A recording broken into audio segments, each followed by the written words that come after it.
In a video I did a few years ago, I talked about how press releases about the latest science coming out of even top medical centers were filled with overstatements and omissions. Medical journal press releases suffered from similar problems, and press releases from the drug companies themselves were no different, filled with hype and exaggeration. What about press releases issued by the supplements industry? Not even the companies that publish the studies, but like trade organizations for the multi-billion-dollar dietary supplement industry. Researchers found that 100% of supplements industry press releases contained spin, meaning strategies to hype or denigrate findings to distort the results of clinical studies. And here's the crazy part. Industry press releases advocated supplement use in response to more than 90% of even the studies that reported no benefit or harm. Here are the harm studies. A study comes out showing a supplement is actually bad for you, and the vast majority of independent institutions like the National Institutes of Health or mainstream media stories are like, don't take it. Duh. But the industry trade organizations are like, harm? Go for it. Buy an extra bottle. It is therefore likely that the propagation of the spin-enriched industry press releases contributes to the ongoing and even burgeoning enthusiasm for use of supplements in the face of accumulating evidence of most of their ineffectiveness, and in some cases harm. In some cases, people are paying to make themselves sick. Sadly, the science may not even matter to many supplement users.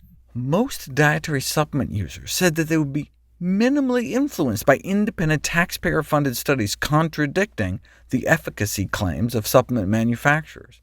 Only a minority of users said that they would stop taking a supplement if public health authorities stated that it was just a waste of money. The iconic image of the snake oil salesman was actually a real dude, Clark the Rattlesnake King Stanley in 1916. Turns out that Stanley's snake oil, in fact, contained no snake oil at all, but rather just like spicy mothballs and turpentine, prosecuted under the newly enacted Pure Food and Drug Act, and ultimately fined a lofty sum of $20. And a century later, here we are with snake oil coming out our ears, a vast number of supplements marketed and sold without routine oversight. Now, the supplement industry bristles at such talk, saying that the supplement industry is regulated to protect consumers, and it's true there are definitely laws on the books. But the ability of regulators to successfully carry out this mission is hampered by the sheer number of products. The FDA estimates there are more than 85,000 dietary supplement products currently available in the U.S. alone.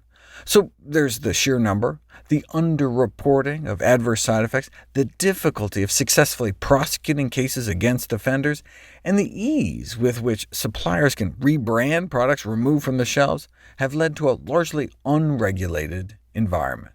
In the real world, there's little guarantee that a supplement will even contain what is advertised on the packaging, and not contain unlisted ingredients, potentially leading to significant harms, resulting in an estimated 23,000 ER visits every year.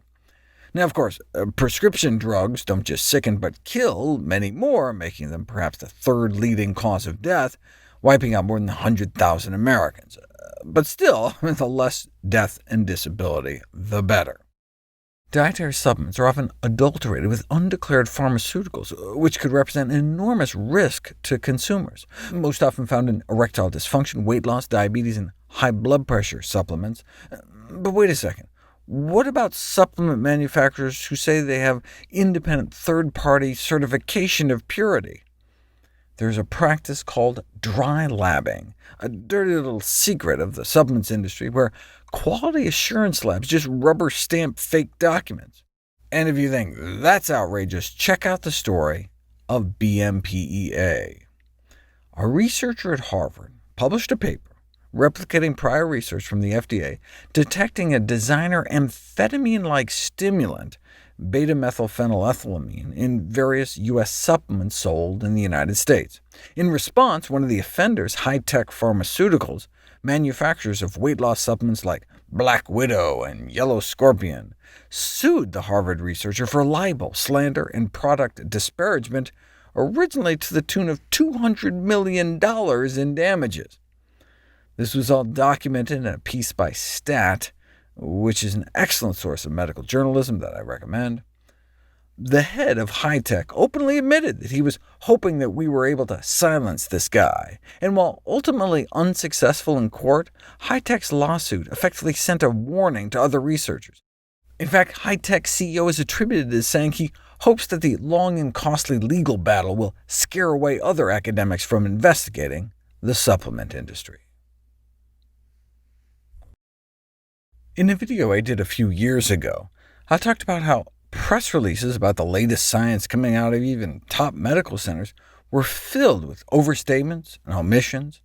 Medical journal press releases suffered from similar problems, and press releases from the drug companies themselves were no different, filled with hype and exaggeration.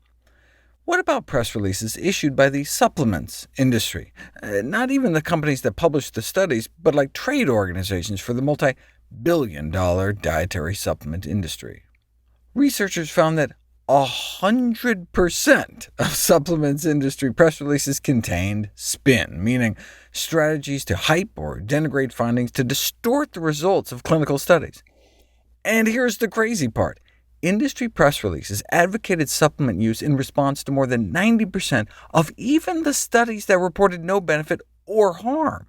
Here are the harm studies.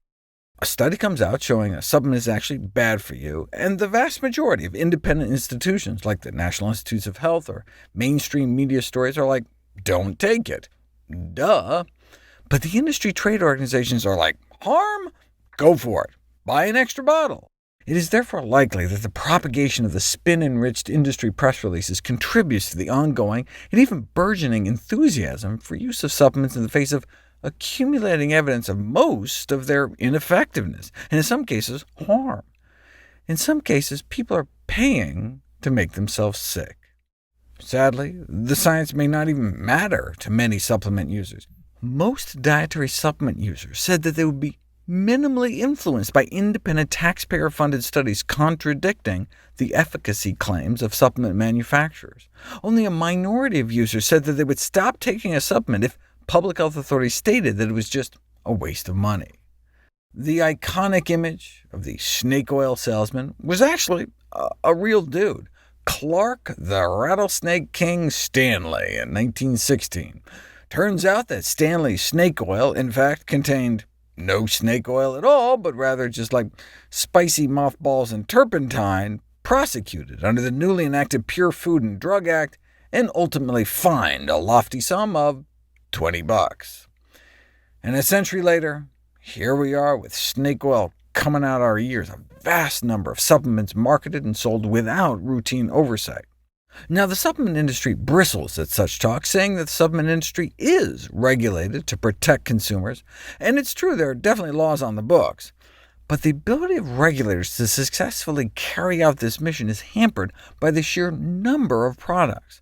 The FDA estimates there are more than 85,000 dietary supplement products currently available in the U.S. alone.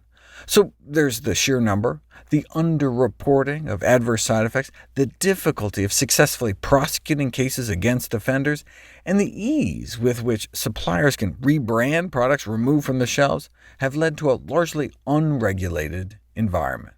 In the real world, there's little guarantee that a supplement will even contain what is advertised on the packaging, and not contain unlisted ingredients, potentially leading to significant harms, resulting in an estimated 23,000 ER visits every year. Now, of course, prescription drugs don't just sicken but kill many more, making them perhaps the third leading cause of death, wiping out more than 100,000 Americans. But still, the less death and disability, the better. Dietary supplements are often adulterated with undeclared pharmaceuticals, which could represent an enormous risk to consumers, most often found in erectile dysfunction, weight loss, diabetes, and high blood pressure supplements. But wait a second. What about supplement manufacturers who say they have independent third-party certification of purity? There's a practice called dry labbing, a dirty little secret of the supplements industry, where quality assurance labs just rubber-stamp fake documents. And if you think that's outrageous, check out the story of BMPEA. A researcher at Harvard published a paper replicating prior research from the FDA, detecting a designer amphetamine-like stimulant beta-methylphenylethylamine in various U.S. supplements sold in the United States. In response, one of the offenders, High-Tech Pharmaceuticals, manufacturers of weight loss supplements like Black Widow and Yellow Scorpion, sued the Harvard researcher for libel, slander, and product disparagement, originally to the tune of $200 million in damages. This was all documented in a piece by Stat, which is an excellent source of medical journalism that I recommend. The head of High-Tech openly admitted that he was hoping that we were able to silence this guy, and while ultimately unsuccessful in court, High-Tech's lawsuit effectively sent a warning to other researchers. In fact, High-Tech's CEO is attributed as saying he hopes that the long and costly legal battle will scare away other academics from investigating the supplement industry. Atrial fibrillation, or AFib, is the most common clinical arrhythmia, meaning abnormal heart rhythm, affecting millions of Americans, recognized as a global public health problem due to its significant burden of death and disease resulting from stroke, heart attacks, and heart failure. Is there any particular diet that may help prevent or treat it? Well, recently we learned what not to eat. Low-carb diets are associated with increased risk of developing atrial fibrillation for a variety of reasons. First of all, people on low-carb diets may be eating fewer anti-inflammatory foods like vegetables, fruits, and whole grains. Reducing intake of these anti-inflammatory foods may be one of the important mechanisms for the risk of getting AFib. Secondly, a low-carbohydrate diet means increased protein and fat consumption, which may stimulate oxidative stress, the formation of free radicals, which was also demonstrated to be associated with AFib. Finally, the effect could result from the increased risk of other cardiovascular disease, which can set you up for AFib, and indeed, low-carb diets are associated with an increased risk of overall mortality, dying from any cause, as well as specifically dying from cardiovascular disease and dying from cancer. Dietary recommendations for patients with heart rhythm disorders is essentially the opposite of a low-carb diet, centered on a day-to-day basis around fruits, vegetables, grains, beans, and nuts, with seafood at most a few days a week, eggs, dairy, and chicken on more like a once-a-week basis, and other meat on more like a once-a-month basis, in part because we're trying to cut down on saturated and trans fats. Whole food plant-based diets, emphasizing whole grains, legumes, beans, split peas, chickpeas, and lentils, vegetables, fruits, and nuts, and excluding most or all animal products, may play a special role, as they not only maximize protective foods, but also exclude potentially harmful animal foods. For example, there's persuasive evidence that avoidance of certain foods may beneficially affect atrial fibrillation, such as the avoidance of dark fish and alcohol. The dark fish thing comes from the Framingham Heart Study. By dark fish, they mean salmon, swordfish, bluefish, mackerel, and sardines. And they found in an exploratory analysis that those participants who consume more than 4 servings of dark fish, like salmon or sardines a week, were at a whopping 6-fold higher risk of developing AFib, though the intake of fish in general didn't seem to have any effect. We're not exactly sure why alcohol is so bad when it comes to arrhythmias, but we might have as much as an 8% increase in the relative risk of AFib associated with each drink one might have per day, though drinking coffee or caffeine in general does not seem to be related to arrhythmia risk. Where plant-based diets really shine, though, is in AFib risk factor management. Plant-based diets may reduce the likelihood of many traditional risk factors that are associated with AFib, including hypertension, hyperthyroidism, obesity, and diabetes. High blood pressure is one of the major risk factors, accounting for about 1/5 of all new cases of AFib, which is where plant-based diets can come in, improving vasodilation, the ability of your arteries to expand naturally, in addition to the anti-inflammatory and antioxidant effects, and increased potassium intake, and decreased blood viscosity, or sludginess. In terms of hyperthyroidism, excluding all animal foods from one's diet is associated with half the prevalence of hyperthyroidism, compared with those who eat meat, with vegetarians and fish-only diets associated with intermediate protection.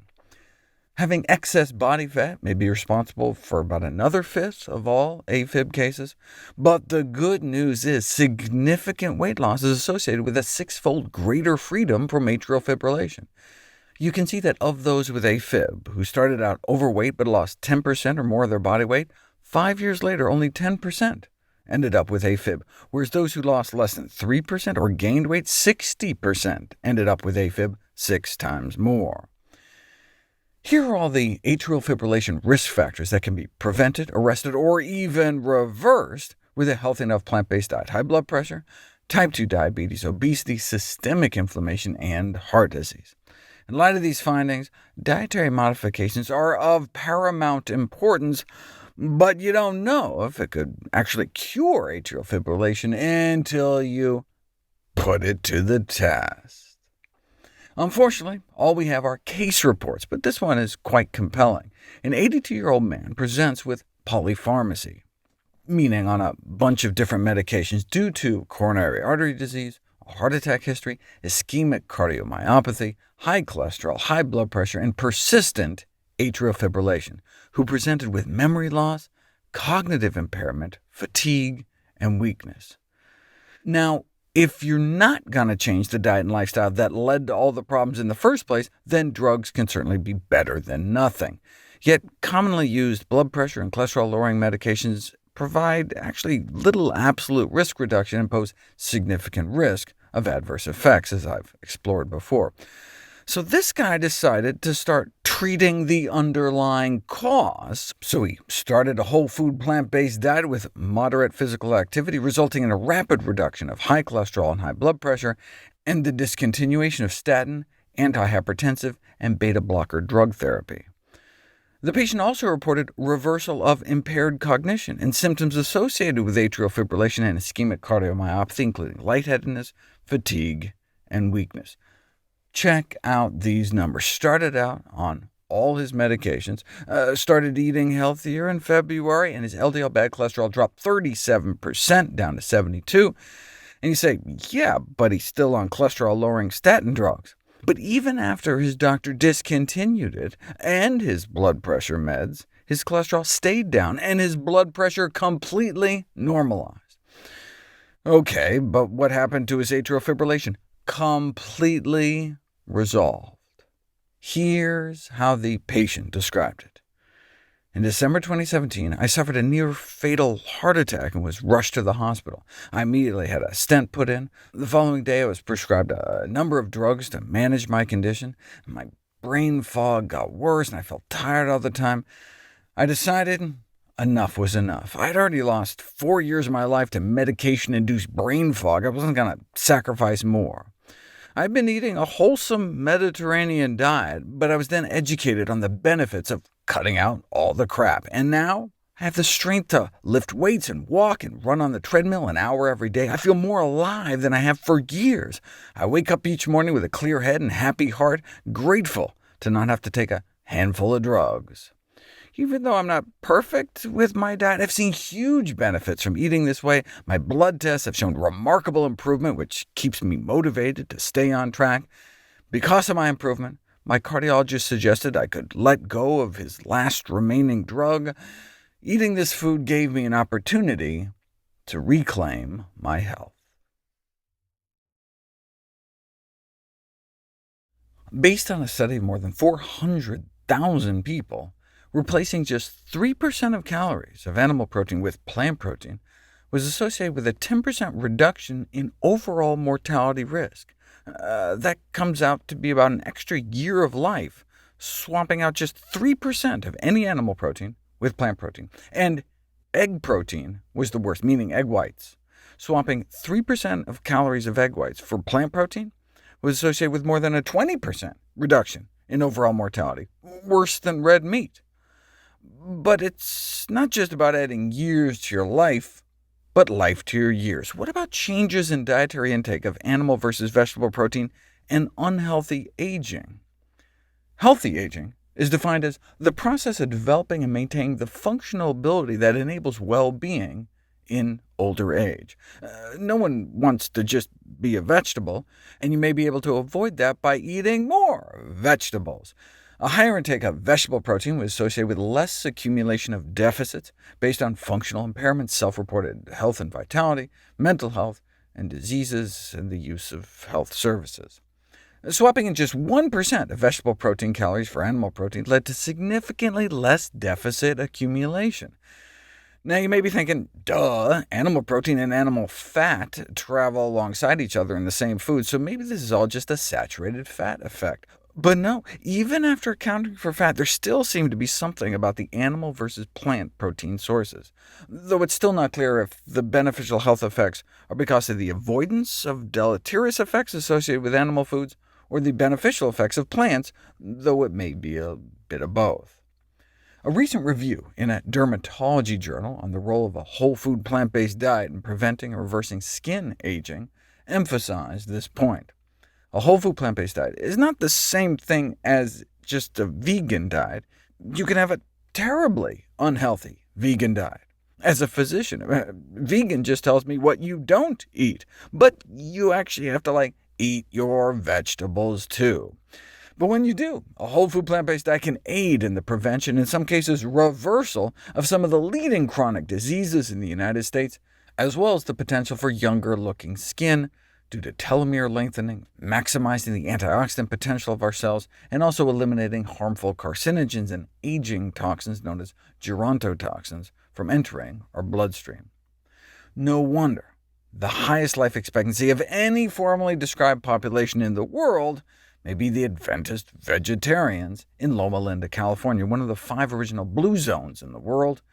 The average life expectancy of Adventist vegetarian men and women is into their 80s, about 6 to 10 years longer than the general population in California, with vegetarian, exercising, nut-eating, lower-weight, never-smokers living about 9 to 11 years longer than those lacking those qualities. So that's like 10 years of life up for grabs.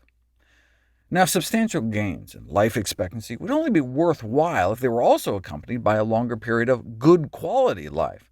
Although overall well-being has not been measured directly, vegetarian Adventists have been recorded taking fewer medications and logging fewer overnight hospital stays and surgical procedures and X-ray examinations, and the reduced prevalence of several chronic diseases alone would presumably make life likely more worth living. The most feared disease associated with getting older is likely Alzheimer's disease. Dementia is one of our fastest-growing epidemics, affecting 1 in 10 individuals older than 65 years of age, and half of all individuals older than 85. Alzheimer's is the main type, and indeed the most feared. So when we're talking about plant-based diets for healthy aging, particularly intriguing is emerging evidence that diet plays a major role in the prevention of age-related cognitive decline and Alzheimer's disease. It has been shown that a diet rich in fruits, grains, beans, vegetables, nuts, and seeds may cut the risk of Alzheimer's disease by more than half. This is the study they're talking about, the so-called MIND diet, which emphasizes natural plant foods, including specifically berries, the healthiest fruits, and greens, the healthiest vegetables, while limiting the intake of animal and high-saturated fat foods like meat and dairy. Stricter adherence to the MIND diet was associated with a 53% reduction in risk for Alzheimer's disease. In fact, even moderate adherence appeared to cut risk by a third. Overall, participants who showed high adherence to the diet had cognitive functioning equivalent to a person who was 7.5 years younger. No wonder people who ate meat, including poultry and fish, were more than twice as likely to become demented as their vegetarian counterparts, and we're talking 3 times the risk when past meat consumption was taken into account. This may be because plant-based diets are known to preserve body tissues from both oxidative stress and inflammation, hallmarks of these kinds of degenerative diseases. That may be why berries are so protective, since they're so rich in antioxidants, and in terms of inflammation, those who avoid meat display a higher abundance of anti-inflammatory compounds flowing through their systems, and lower levels of pro-inflammatory indicators like C-reactive protein. Dietary factors also influence the effect of stress on cognitive decline. Diets characterized by high intake of animal protein, saturated fats, and added sugars, along with low intakes of plant-based foods, can increase secretion of corticosteroids, stress hormones like cortisol from the adrenal glands, which may promote the development of Alzheimer's disease. Then there are the gerontotoxins, the aging toxins like AGEs, advanced glycation end products in our diet, that may be a factor in the development of Alzheimer's. Safe foods that contain low AGE content, include starches like whole grains, beans, fruits, and vegetables, whereas the worst sources in the diet are broiled, grilled, fried, or roasted meats. The cooking process is important. Chicken breast has an AGE content of 1,000 units when boiled in water, like chicken soup or something, but that same chicken breast jumps up to 9,000 when broiled. Here's a list of the top 40 most AGE-contaminated foods tested in terms of AGEs per serving. As you can see, it's almost all meat, chicken, bacon, hot dogs, and on down the list. I tell people to choose raw nuts and seeds to avoid AGEs, but even roasted, toasted nuts don't come close to making the list. Now, of course, it's not just diet. We need to get adequate sleep, rest, and physical activity. For example, daily brisk walks were associated with a 40% lower risk of developing Alzheimer's later in life, and smoking may double your risk of developing dementia. But in terms of preventing Alzheimer's with diet, the key takeaways are the following. Reduce added sugars, saturated fat, animal products, and processed foods in general, while eating more plants, especially greens and beans, fruit, especially berries, and reduce added salt. First, there was sugar and high-fructose corn syrup, the original industrial sweeteners. They were cheap, but had lots of empty calories, and contributed to diseases such as obesity, type 2 diabetes, cavities, and metabolic syndrome. So then came the second-generation sweeteners, the artificial sweeteners, the colored pastel packets, NutraSweet, Splenda, Sweet and Low. Practically 0 calories, but adverse effects have been described. Cautions have been raised. For example, artificial sweeteners were found to induce glucose intolerance by altering the gut microbiome, thereby producing the counterintuitive effect of inducing metabolic derangements. They also taste kind of funny. Enter the third-generation sweeteners, sugar alcohols, such as sorbitol, xylitol, and erythritol. Low-calorie sweeteners, however, their laxative effects can create difficulties, which brings us to rare sugars like allulose, which are natural sweeteners with low or 0 calories and a sugar-like taste. For those of you who haven't heard of allulose, it's been through a bit of rebranding, just like rapeseed oil morphed into canola, forcing municipalities to update their town slogans. Allulose used to be called Psychos, a sugar you may not want to eat in the shower. The name Psychos is derived from the antibiotic from which it was isolated. That's a strange origin story for a sweetener. In the frontiers of bioengineering and biotechnology, emphasis is placed on the fact that allulose is a real and natural sugar rather than artificial, but ironically, if you look at the reference they cite, it talks about how allulose is made via functionalized polyhydroxyalkanoate nanobeads decorated with D-tagatose-3 epimerase DTE produced in recombinant endotoxin-free branded bacteria. And now, technically, allulose is a natural sugar, a so-called rare sugar, which has been defined by the International Society of Rare Sugars as sugars that are present in limited quantities in nature, but recent technological advances, such as enzymatic engineering using genetically modified microorganisms, now allow manufacturers to produce otherwise rare sugars like allulose in substantial quantities.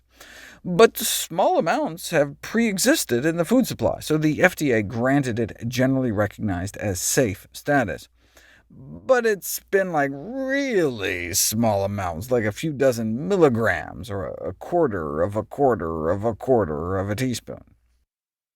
See, allulose is generated when fructose is heated. That's why this poor guy kept breaking out in hives eating such a strange variety of foods, because he happened to be allergic to allulose. And allulose is created incidentally in the process by which high-fructose corn syrup is made. So basing the safety of allulose on the fact that it's already been present in the food supply isn't very convincing. You don't know if it's safe until you put it to the test. Unlike table sugar, allulose is safe for the teeth, isn't apparently metabolized by cavity-causing bacteria to make acid and build up plaque. It doesn't raise blood sugars, even in diabetics. It can be labeled as having 0 calories, though technically it may have like 1.5 calories per teaspoon, similar to what you see with erythritol. Also like erythritol, it's only about 70% as sweet as table sugar, but has almost the same taste, performance, and texture as regular sugar. Are there any toxicities? Allulose is considered a relatively non-toxic sugar. What does that mean?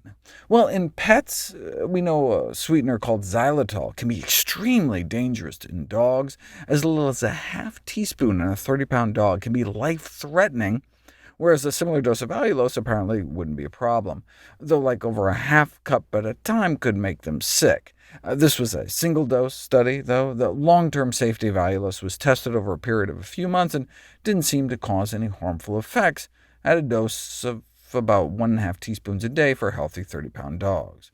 In fact, their cholesterol actually went down, leading the investigators to suggest clinical studies to see if it's something vets should start prescribing for overweight pooches.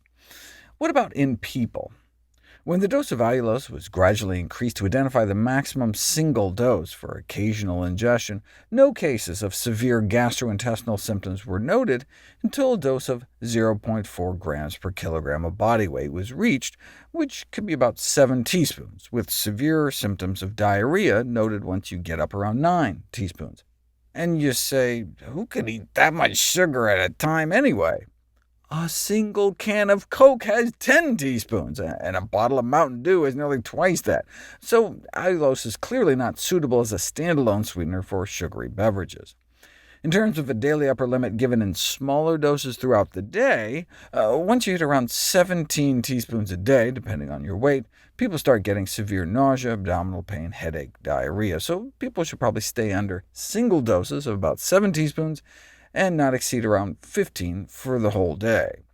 The average American may be getting 17 teaspoons of added sugar a day, so it's certainly not something the food industry can completely switch over to.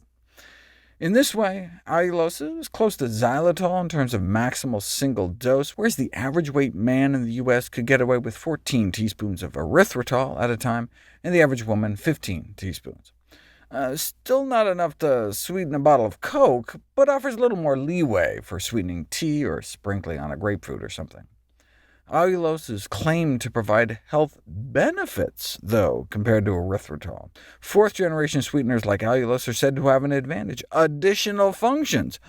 We'll find out if that's true next. Allulose is a kind of low-calorie sugar naturally existing in very small quantities, but now industrially produced as a commercial sweetener, said to have advantages that make it comparable to erythritol as a sugar substitute. It's said to have anti-diabetic effects, but this was in obese mice. Allulose decreases LDL cholesterol levels in high-fat fed hamsters, and is said to have a substantial impact on obesity in lard-munching mice. But what about men and women? In a petri dish, allulose inhibits fat cell precursors from maturing into fat cells, and reduced the amount of fat accumulation within fat cells. Here's a before and after picture with the fat staining red of swapping in some allulose for regular sugar. Therefore, the researchers conclude allulose may be a promising sugar substitute for an anti-obesity diet, but you don't know until you put it to the test. They gave people about a teaspoon of allulose a half hour before eating a meal, and compared to the no-sugar control group, the allulose group started burning more fat. The researchers concluded that allulose enhances after-a-meal fat burning, indicating that it could be a novel sweetener to control and maintain healthy body weight through enhanced energy metabolism. OK, but first of all, it was only 15 calories of fat burned over that 4-hour period, and they didn't burn more calories overall. They just switched from burning carb calories to fat calories, and so may have just switched back later on and made up for it later in the day. You can't just look at one meal. You need to track people's actual weight over time, and here we go, a weight-reducing effect of a syrup that included about 5% allulose compared to high-fructose corn syrup. The results show significant decreases in body weight, body fat, and waist circumference, but it was some proprietary syrup mixture, and look, anything would look good against high-fructose corn syrup. This is the study I've been looking for, evaluating the effect of allulose for fat mass reduction in humans. Over 100 individuals randomized to a placebo control, sucralose, or a teaspoon of allulose twice a day, or 1 3/4 teaspoons twice a day, and despite no change in physical activity or calorie consumption between the two groups, body fat was significantly decreased following allulose supplementation. They even took CT scans so they could tell where the fat was disappearing from. Now, the drop in body fat was only about 2 pounds over 12 weeks, and the drop in abdominal fat in the higher-dose group was almost totally a drop in subcutaneous fat, the flabby superficial fat, not the dangerous visceral fat deeper down that really matters for health. But still, body fat loss despite no change in calorie intake, similar to what was seen in the mice, but the hamster effect did not materialize, no significant change in LDL cholesterol in either of the allulose groups. What about the purported anti-diabetes effects? If you have people chug a beverage with up to about 2 teaspoons of allulose alone, previously known as Psychos, or with a big load of rapidly digesting carbs, the allulose alone has predictably no influence on blood glucose or insulin concentrations, yet when you consume allulose along with the refined carbs, there is actually a suppression of the elevation of blood sugar and insulin, and by a significant amount, a 30% drop in blood sugar and insulin levels over a 2-hour period. We think it's because the presence of allulose impairs the absorption of sugar through the intestinal lining, because they all might be competing for the same sugar transporter. Yeah, but who's chugging maltodextrin? What about just like a regular meal? And here we go, and in borderline diabetics who could use some blood sugar spike suppression. A randomized, double-blind, placebo-controlled crossover experiment to see what drinking 1 1/4 teaspoon of allulose in a cup of tea with a meal would do, and indeed, a significant drop, though only about 15%. You can see how they tried to exaggerate the y-axis. They also did a second experiment, randomized people to a little over a teaspoon of allulose 3 times a day with meals for 12 weeks. Nice to see there didn't appear to be any adverse side effects, but they also didn't find any weight loss effects, in contrast with that other study. So the body fat data is mixed, and so too is the sugar data. This study found no effects of allulose on blood sugars in healthy participants, though a similar study on diabetics did. A systematic review and meta-analyses of all such controlled feeding trials suggest that the acute benefits on blood sugars was of borderline significance, and it's unclear whether or not this alone could translate into meaningful improvements in blood sugar control over time. So maybe it's not enough to just add allulose, you might actually have to also cut out the junk. Although ability to suppress blood sugar responses is one of the most well-studied aspects of allulose, I do just want to cover one last angle. The fact that allulose extends the lifespan of a tiny roundworm called C. elegans through a dietary restriction mechanism, even though they ate the same amount of food. 2 months in, just a few percent of the control group were still alive, whereas twice as many in the low allulose group and about 25% still around in the higher allulose group. We think it worked boosting the expression and activities of antioxidant enzymes in the body, extending lifespan by mopping up free radicals. But who cares about the survival curves of worms? Well, C. elegans is a well-studied model of aging and longevity, but mostly just for convenience sake, but does share most of the longevity genes or pathways we're interested in. It'd be nice to see experiments on at least human cells. And here we go. The effect of allulose on free radicals and oxidative stress in human coronary artery endothelial cells, the cells that line the inside of our arteries. Add a bunch of sugar, and free radical levels shoot up, but add the same amount of sugar along with some allulose, and it's as if you never even added the sugar. And this then translates to inhibiting the expression of an inflammatory marker that plays a role in the buildup of atherosclerotic plaque. However, it's still too early to draw conclusions about the clinical relevance of these data. To conclude, are these rare sugars like allulose healthy alternatives for traditional sweeteners? Well, considering the variety of potentially beneficial effects of allulose without known disadvantages from metabolic and toxicological studies, allulose may currently be the most promising rare sugar. But how much is that saying? We just don't have a lot of good human data. As a result of the absence of these studies, it may be too early to recommend rare sugars for human consumption. There are nearly 1 million Salmonella and Campylobacter infections in children 10 and younger each year in the United States. Some of these infections are severe, causing meningitis and death, and requiring treatment with antibiotics. The problem is that there's an increasing problem of antibiotic resistance among these bugs that threatens our ability to treat them.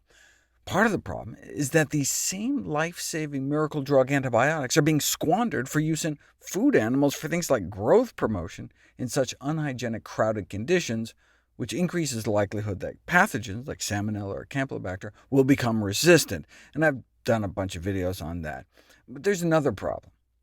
The resistance determinants, the genes that encode antibiotic resistance, may be transmitted from food animals to humans through the food supply. See, most resistant bacteria have mobile genetic elements, like these little circles of DNA called plasmids, that carry the resistance genes that they can then pass on to other bacteria, including those in our own gut.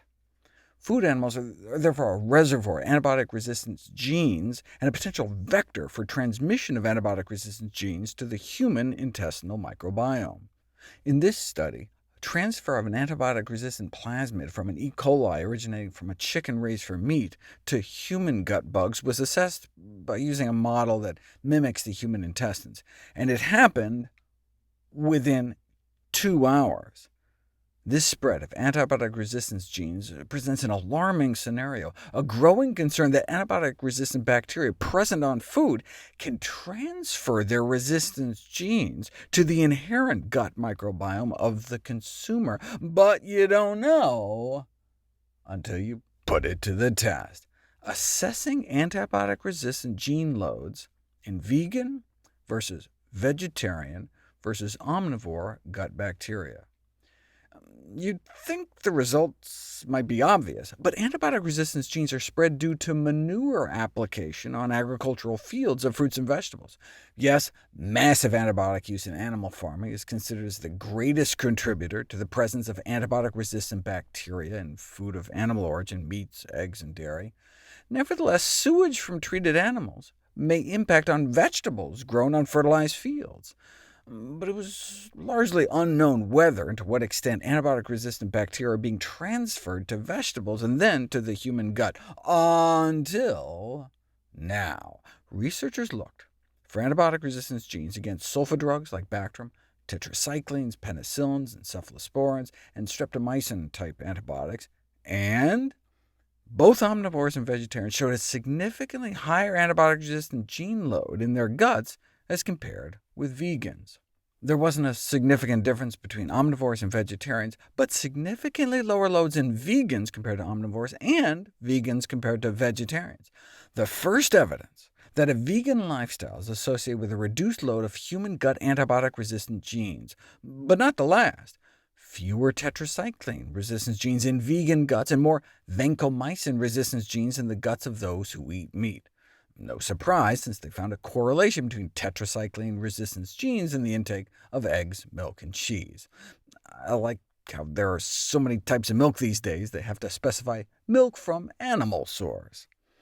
And a higher incidence of vancomycin resistance genes was found in consumers of eggs, poultry, fish, and seafood, and vancomycin is one of our antibiotics of last resort used to treat serious, life-threatening strep and staph infections like MRSA, MRSA. Despite the links to dairy and eggs, just cutting out meat has indeed been shown to offer an advantage in some studies, as bacteria obtained from meat-eater poop samples showed resistance to a greater number of antibiotics and carried more tested antibiotic resistance genes compared to the vegan or vegetarian poop. Osteoporosis is estimated to affect 200 million people worldwide. Literally meaning porous bone, Osteoporosis is a disease characterized by reduced bone formation, excessive bone loss, or a combination of both, leading to bone fragility and increased risk of fractures. And bone mineral density is the most robust and consistent predictor of osteoporotic fracture. What can we eat to boost our bone density?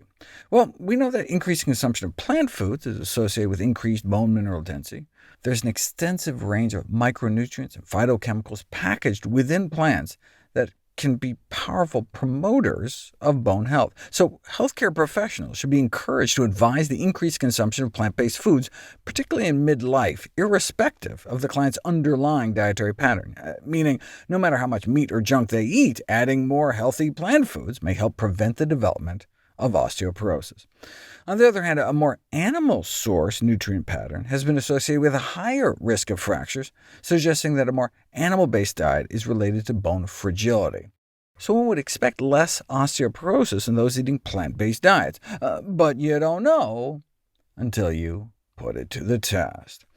The incidence of osteoporosis in vegetarians and omnivores, the first study, published nearly 50 years ago, and the density of the bones that were measured was significantly greater in the vegetarians than the omnivores. In fact, the average bone densities of the vegetarians in their 70s was greater than the densities of the meat eaters in their 50s.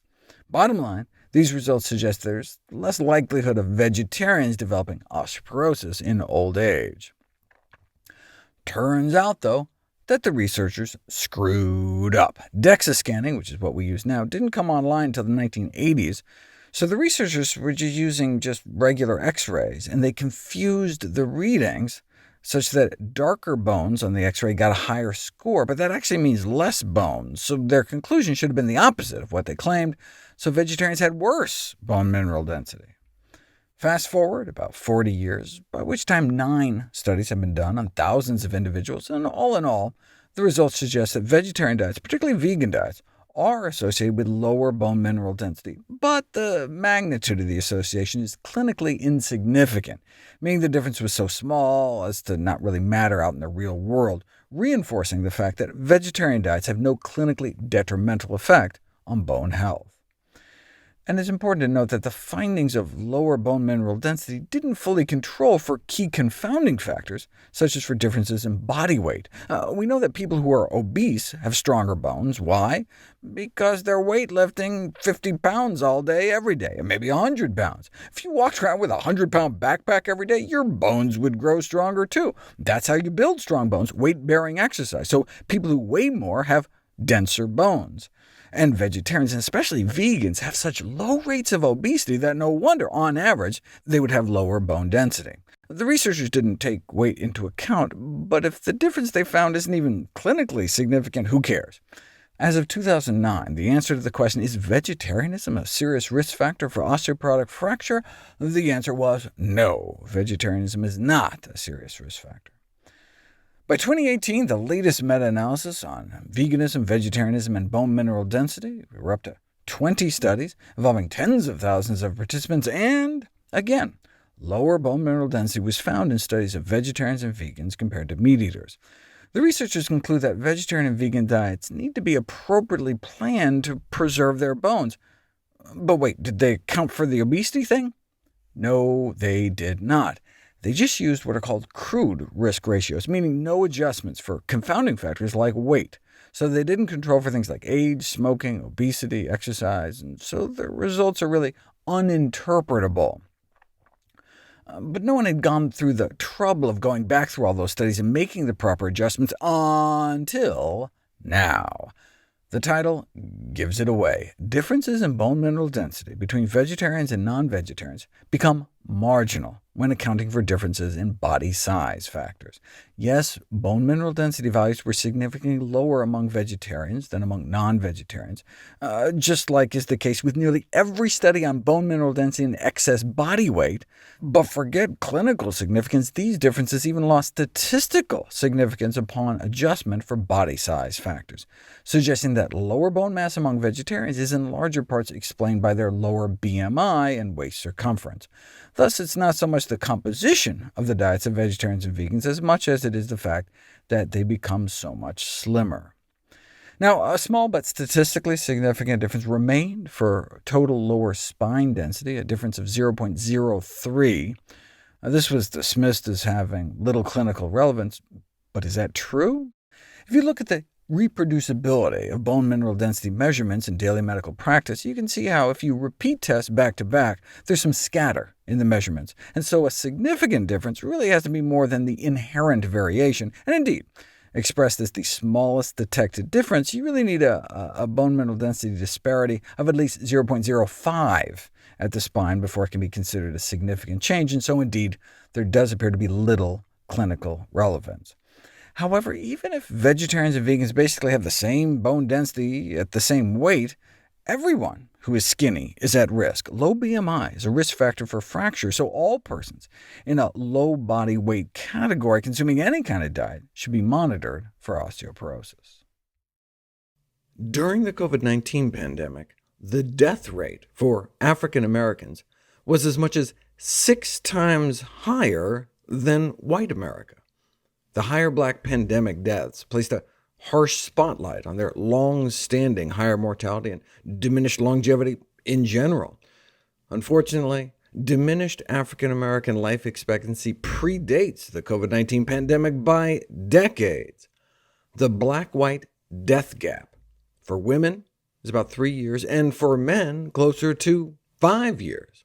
The COVID-19 death disparities may have to do with limited access to healthy food in predominantly black communities, the housing density, the need to work or else, the inability to practice social distancing, but also the underlying burden of ill health. Increased COVID-19 mortality and complications occur more often in individuals with pre-existing conditions like hypertension, obesity, diabetes, and cardiovascular disease, comorbidities that are more prevalent in African Americans. More high blood pressure, more diabetes, more strokes, and more likely to die at early ages from all causes put together.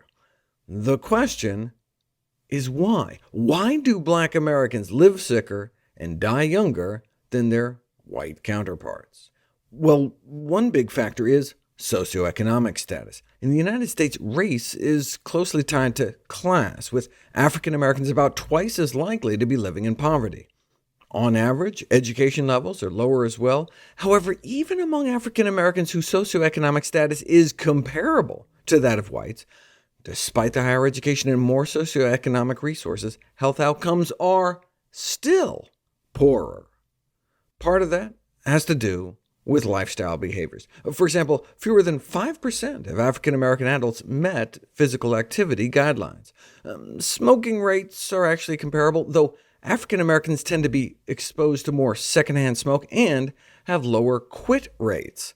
This may be because they're more likely to use menthol cigarettes, which enhance the addictive potential of nicotine. Why menthols? Because tobacco companies target the marketing of mentholated products to African Americans. Black lives, black lungs. Similarly, if you look at food messages on African American television shows, not only does black prime time contain a greater number of food commercials, African American audiences may be receiving nearly 3 times as many advertisements for low-nutrient junk, such as candy and soda. That may be one reason why African Americans tend to consume fewer fresh fruits and vegetables and are more likely to eat junkier foods. Of course, where are you going to get those fresh fruits and vegetables? There are fewer supermarkets located in black neighborhoods compared with white neighborhoods, as in 4 times fewer supermarkets. What black neighborhoods do excel in, though, is fast food. Predominantly black neighborhoods have 60% more fast food restaurants per square mile compared to predominantly white neighborhoods. Now, of course, dietary behaviors alone do not fully explain the significant differences in diet-related disease patterns between racial groups. There are differences in employment, and poverty, and home ownership, and healthcare access, all of which can affect outcomes. But while there are certainly many social and economic factors such as racism and income inequality that contribute to health disparities, there is good evidence that simply eating a more plant-based diet could help eliminate disparities in cardiovascular disease and diabetes. Here's the diabetes data. Even after controlling for education, income, physical activity, and even BMI, non-blacks eating strictly plant-based diets had 57% lower odds of diabetes, and among black vegans it was even more striking, 70% lower odds. And that was after taking BMI into account. So even at the same weight, black vegans had 70% lower odds of diabetes than black omnivores. And the racial disparity is only about half that, 36%. So the increased risk of diabetes among black participants was on the order of 1/3, while the protection afforded by vegan diets in this subgroup was about 70%. Even just a vegetarian diet that includes still eating dairy and eggs may more than counteract the racial disparity in diabetes risk. And they're not the same weight. African Americans have higher obesity rates, cutting their lifespans by 6 years. But black vegetarians and vegans have less than half the risk of obesity compared to those who eat meat. And this is after adjusting for differences in physical activity, so even at the same exercise levels, those eating more plant-based had but a fraction of the obesity risk. High blood pressure. In African Americans, hypertension is the most significant contributor to their increased cardiovascular disease burden and mortality, but black vegetarians and vegans combined had 44% lower odds of hypertension, an important finding for black individuals where hypertension is so prevalent, with no benefit found for those who cut out all other meat but continued to eat fish. And the same thing found for total cholesterol and LDL cholesterol, cutting odds in half among black vegetarians and vegans. As with non-blacks, the researchers conclude these results suggest that there are sizable advantages to a vegetarian diet in black individuals. What about vegetarians versus vegans? The title gives it all away. Cardiovascular disease risk factors are even lower in African American vegans. This is something we've known about when Caucasian vegans have been compared to vegetarians. However, it was not known whether African American vegans exhibit a more favorable cholesterol profile until now. Significantly lower LDL cholesterol in vegans. Now, of course, the vegans were also significantly slimmer on average normal weight, as opposed to the overweight vegetarians, but even after taking that into account, those eating more plant-based had significantly lower cholesterol. So there's a tremendous potential for plant-based diets to promote health among blacks living in the United States. In fact, they may have an even greater benefit. For example, African Americans have an excess burden of chronic kidney disease, not only because they have more high blood pressure and diabetes, but there are genetic factors. 8% to 12% of African Americans are carriers of the sickle cell trait, which places them at significantly higher risk of kidney disease. So while blacks represent a relatively small fraction of the U.S. population, they account for more than 1/3 of all patients on dialysis due to chronic kidney disease. And that's where plant-based diets can come in, shown to protect against both chronic kidney disease development as well as progression. 3/4 of blacks are lactose intolerant too, so would again stand to benefit even more from eating plant-based. It is unacceptable that for decades the American healthcare system has failed African Americans and other minority communities in terms of helping to prevent some of our leading killers. But that just makes it all the more important for them to take the reins of their own health destiny.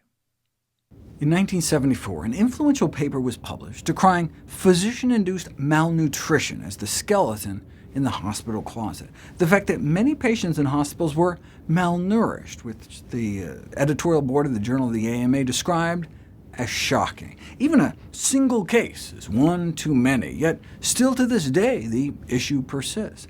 If anything, people with serious illness would seem to need even more nutrition, not less, yet underfeeding persists, involving as many as 50% of hospitalized patients.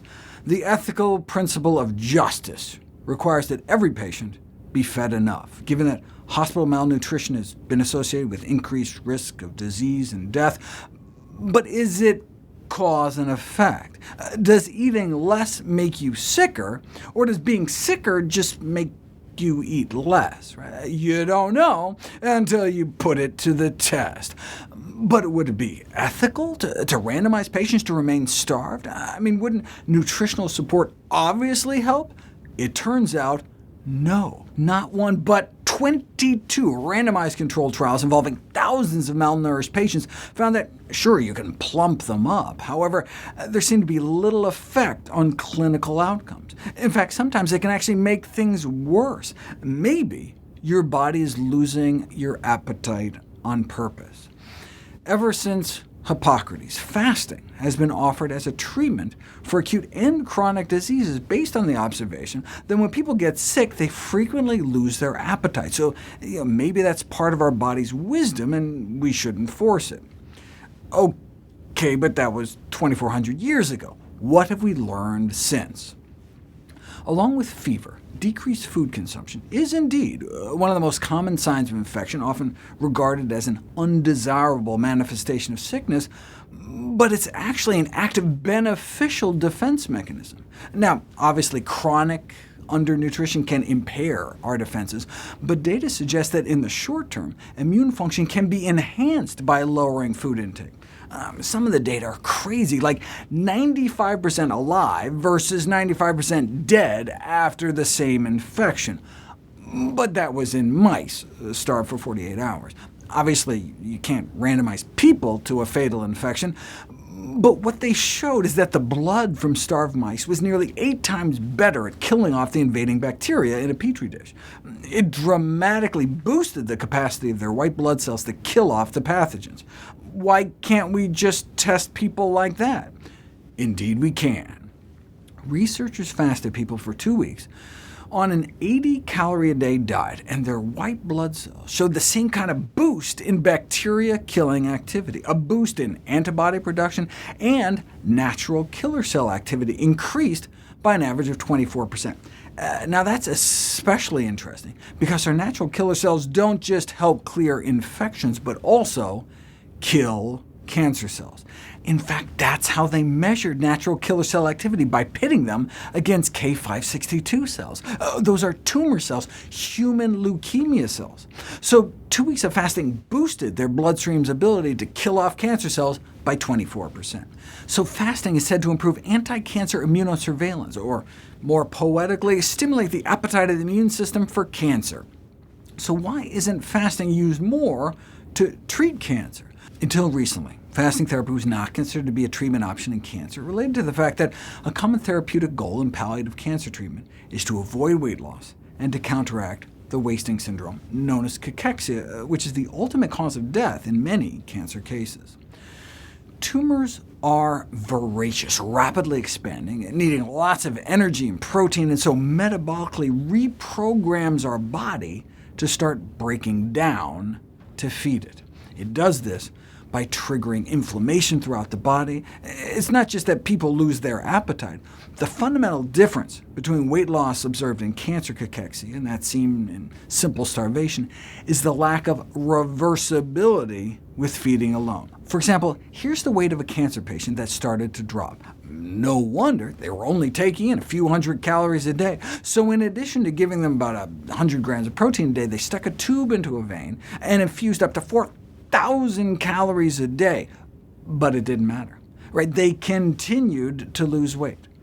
Therapeutic nutritional interventions to correct or reverse cachexia have met with little success. The best treatment for cancer cachexia, therefore, is to treat the cause and cure the cancer. In fact, maybe forcing extra nutrition on cancer patients could be playing right into the tumor's hands. Like in pregnancy, when the fetus gets first dibs on nutrients, even at the mother's expense, the tumor may be first in the feeding line. Maybe our loss of appetite when we get cancer is even a protective response. But in the 1960s, TPN was born, total parenteral nutrition, where people no longer had to eat. You could infuse all the nutrition people needed straight into their veins, and the modern era of nutrition support was born. It became widely accepted and implemented, growing into a multi-billion-dollar industry. So should it be routinely given to malnourished cancer patients? The answer is not as obvious as one might think. When it was put to the test in dozens of randomized trials, the results were both disappointing and surprising. Parenteral nutrition didn't just fail to provide any benefit to these patients, it caused harm. Not only did it appear to provide zero survival benefit, there was an increase in complications and infections, and a decrease in tumor response to chemotherapy, presumed to be due to all those extra nutrients stimulating tumor growth. Similarly, oral nutrition interventions in malnourished patients with cancer, like giving them bottles of Ensure, found no survival advantage. Despite the lack of demonstrated benefit, the knee-jerk reaction of many oncologists to the idea of cancer patients fasting is the concern that they're not eating enough already. But you don't know until you put it to the test, which we'll explore next. For the past 50 years, chemotherapy has been a major medical treatment for a wide range of cancers. Its main strategy has been largely based on targeting cancer cells by means of DNA damage, caused in part by the production of free radicals. Although these drugs were first believed to be quite selective for tumor cells, we now know that normal cells also experience severe chemotherapy-dependent damage, leading to dose-limiting side effects, including bone marrow and immune system suppression, fatigue, vomiting, diarrhea, and in some cases, even death. And if you do survive, the DNA damage to normal cells can even lead to new cancers down the road. There are cell-protecting drugs that have been tried to reduce the side effects, so you can pump in higher chemo doses, but these drugs have not been shown to increase survival, in part because they may also be protecting the cancer cells. What about instead using fasting for cellular protection during cancer treatment? Fasting may have an unrecognized role in cancer prevention and treatment. Short-term fasting before and immediately after chemotherapy may minimize side effects, while at the same time may actually make cancer cells more sensitive to treatment. That's exciting. During nutrient deprivation, healthy cells switch from growth to maintenance and repair, but tumor cells are unable to slow down their unbridled growth due to growth-promoting mutations that led them to become cancer cells in the first place. This inability to adapt to starvation may represent an important Achilles heel for many types of cancer cells. As a consequence of these differential responses of healthy versus cancer cells to short-term fasting, chemotherapy causes more DNA damage and cell suicide in tumor cells, while potentially leaving healthy cells unharmed.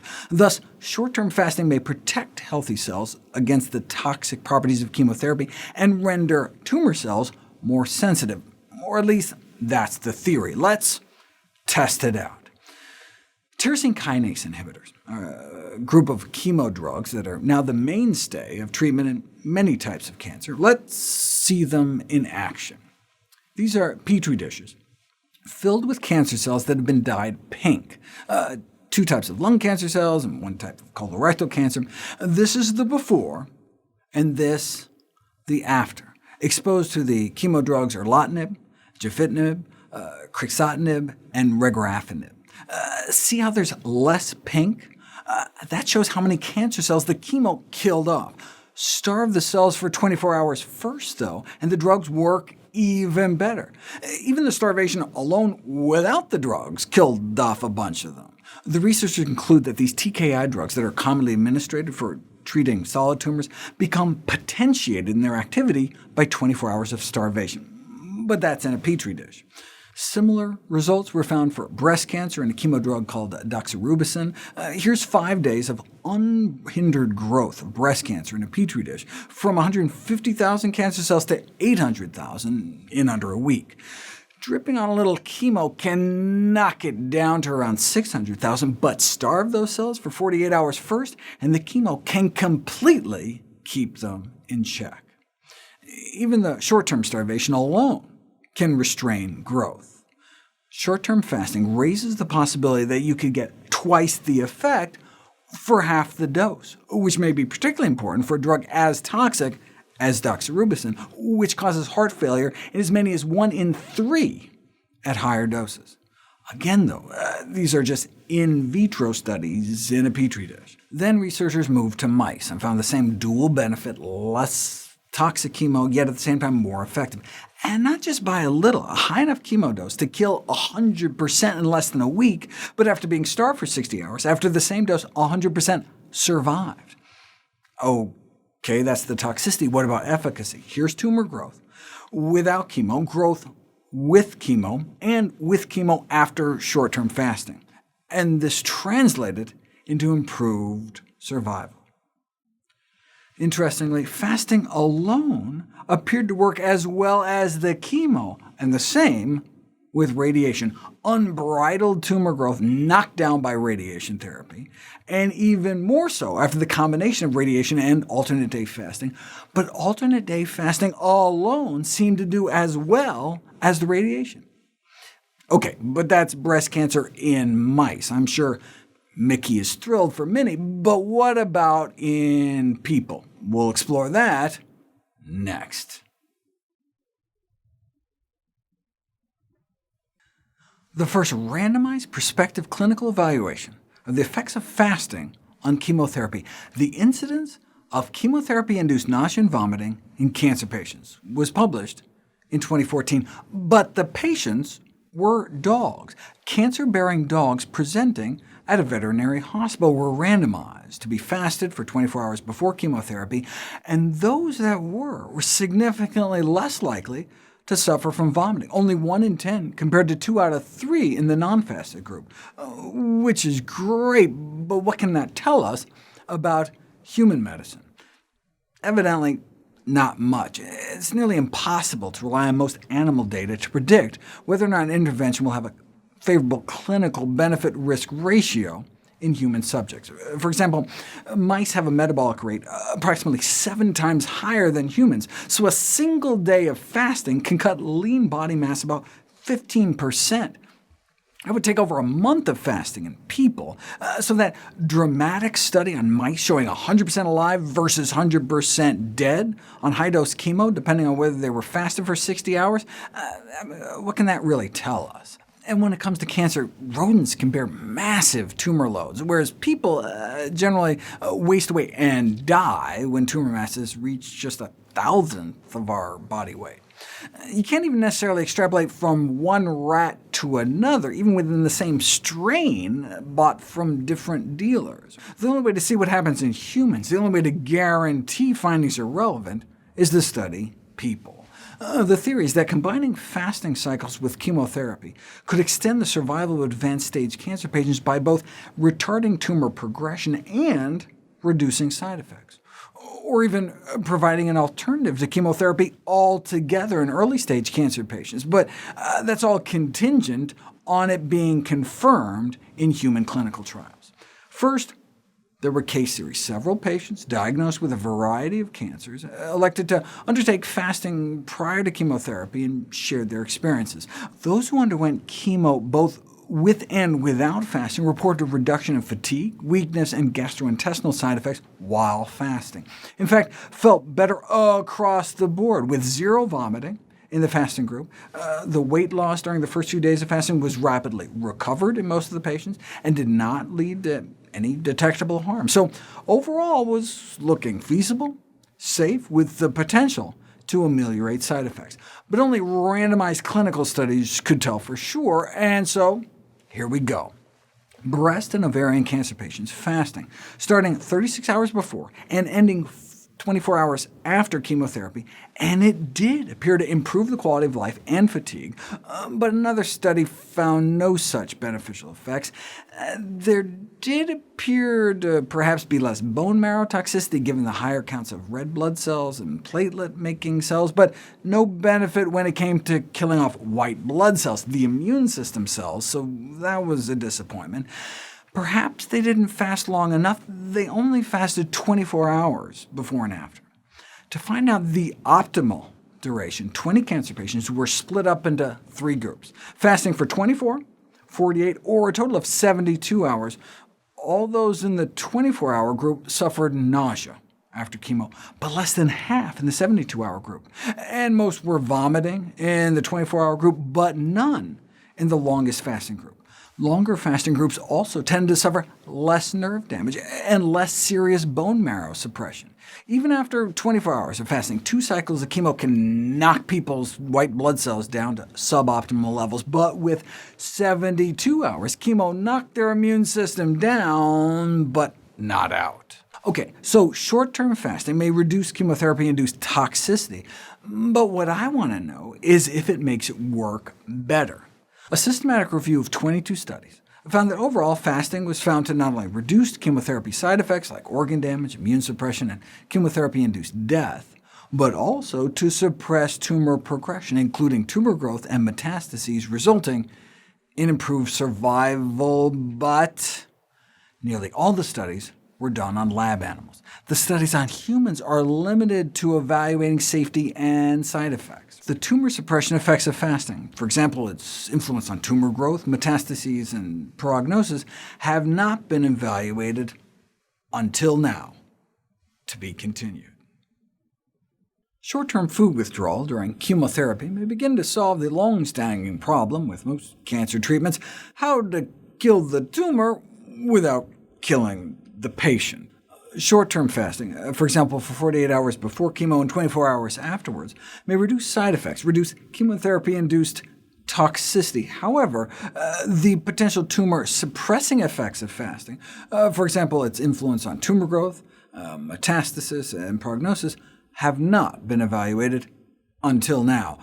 No, actually, sadly, they mean have not been evaluated until now, meaning have not been evaluated yet, period.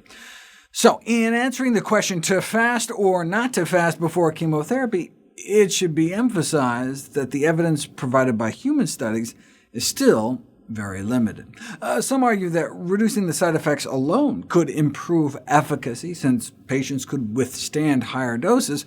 For example, the heart and kidney damage associated with widely prescribed anti-cancer drugs limit their full therapeutic potential.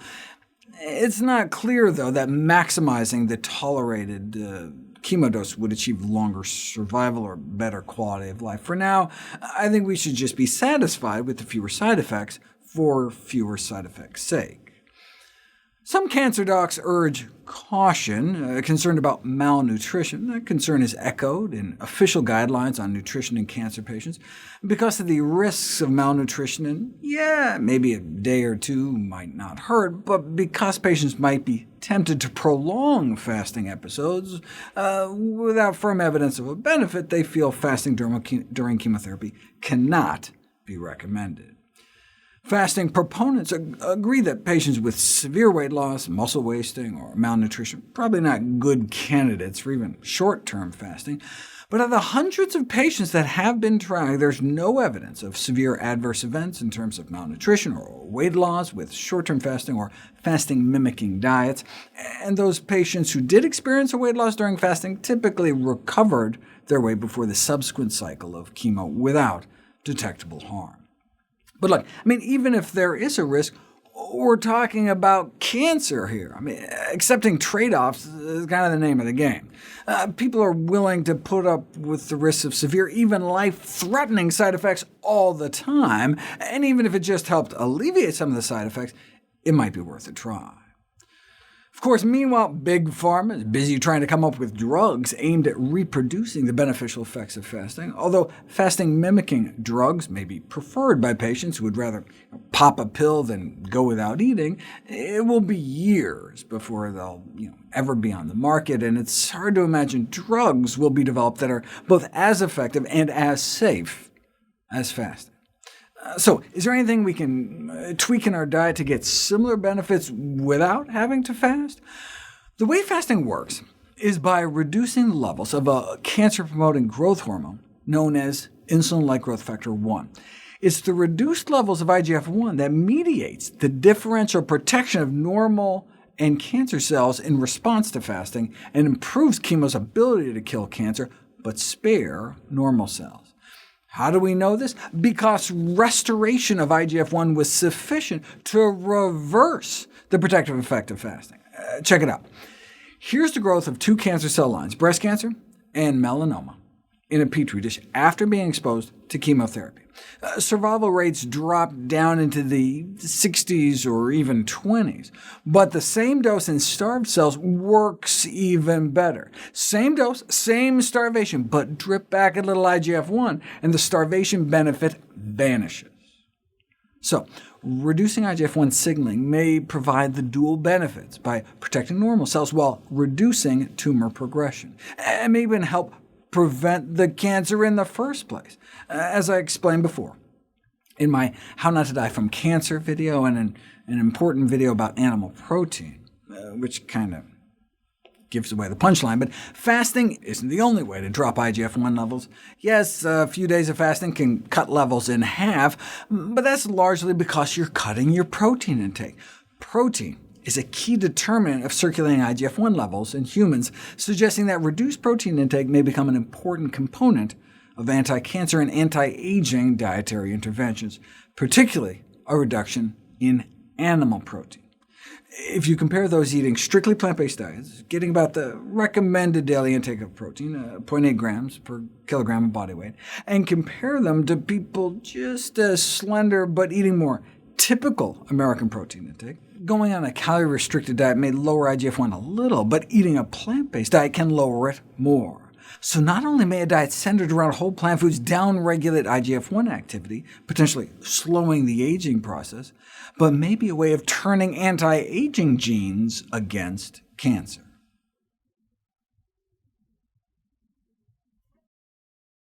Parkinson's disease is a disease of dopamine deficiency in the brain. You can't just have people take dopamine because it can't pass through the blood-brain barrier, but you can give people a dopamine precursor called levodopa, or L-DOPA, which can get up into the brain and be turned into dopamine. However, with prolonged treatment, patients start to show a reduced response to levodopa. After 5 years of levodopa treatment, the benefits start wearing off before the next dose, or don't completely contain symptoms in a substantial proportion of patients, and represents a major source of disability and significantly impairs quality of life. Therefore, maximizing the therapeutic efficiency of levodopa is an important goal, and that's where protein-restricted diets come in. Wait, what does protein have to do with Parkinson's?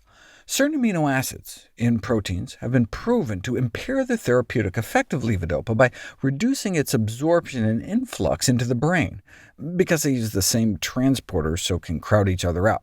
Here's a before and after PET scan showing levodopa activity in the brain before and after protein loading. That's why protein-restricted diets can improve the efficacy of levodopa. There are 3 ways to do that: an overall low-protein diet, a so-called protein redistribution diet, or a combination of the two. As a dietary strategy, a low-protein diet, it's nice because it's not only effective, but also simple to understand and follow. And by low protein, we're just talking about sticking to the recommended amount of protein, 0.8 grams per kilogram of body weight. As I've covered before, most people are eating excess protein and suffering because of it. 0.8 grams per kilogram is equivalent to about 0.36 grams per pound. So you take your weight in pounds, multiply times 0.36, and get how many grams in protein you should eat in a day. So if you weigh 140 pounds, you should eat about 50 grams of protein a day. The positive effect of limiting dietary protein can be noticed within 1 week, even in patients no longer responding to the manipulation of levodopa's medication schedule or to other anti-Parkinson drugs. Protein redistribution diets have been investigated most thoroughly and have been confirmed to be effective, with a remarkable 60 to 100% response rate. We know about the deleterious influence of dietary protein and the benefit of a low-protein diet. However, it's not only the total amount of daily protein, but also how it's distributed over the day. If we eat only protein-rich foods at night, staying under a total of 10 grams a day for breakfast and lunch, then we eliminate the amino acid surges during the day, and who cares if they surge after we go to bed? Right? Parkinson's is a movement disorder, and so if the drugs are not going to work, then it might as well be when you're sleeping. Fiber is another way to get levodopa to work better. Significant improvements in L-DOPA blood levels and Parkinson's symptoms starting as early as 30 to 60 minutes after eating a diet rich in insoluble fiber, like the kind found concentrated in whole grains. Well, if fiber helps, then how about a plant-based diet for the management of Parkinson's disease? You don't know until you put it to the test. They looked at a normal protein amount redistributed plant-based diet, and Parkinson's patients saw a significant improvement in symptoms and performance, making it a convenient way to conjugate the positive effects of non-excess protein intake and a high fiber intake without limiting total food amount. Planning such a diet is rather simple, centering around unprocessed plant foods, but reserving protein-rich plants like beans, split peas, chickpeas, lentils, and peanuts to the evening meal. And voila! The clinical improvement hit all the major motor signs, the rigidity, the tremor, and the slowness of movement, the things that really matter to Parkinson's patients. In particular, the tremor, the shaking, which often does not respond to drugs, but was highly positively affected by the plant-based diet. So plants may be preferable for Parkinson's, but you don't know how well it'll work for you until you give it a try. The spice fenugreek is considered to be one of humanity's oldest medicinal plants. What can it do? In my last video on fenugreek, I explored the evidence showing it can improve sexual function in both men and women, decrease menstrual pain, and boost milk production in lactating mothers. And what are the side effects? 15 randomized controlled trials show, on average, a significant improvement in cholesterol levels, and a dozen other studies show significant improvements in both long and short-term blood sugar control in diabetics and prediabetics, using an average of about a half teaspoon a day over a period of an average of 2 months. Results clearly indicate that fenugreek is an inexpensive, low-risk dietary supplement that has potential to improve blood sugar control in diabetes. What exactly is the mechanism by which it lowers blood sugars? There's a peculiar amino acid in fenugreek that increases insulin release from the pancreas.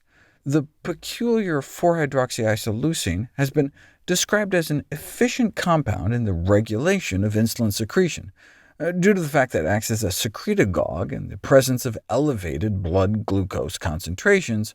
It has been proposed for the potential treatment of insulin resistance, diabetes, and obesity.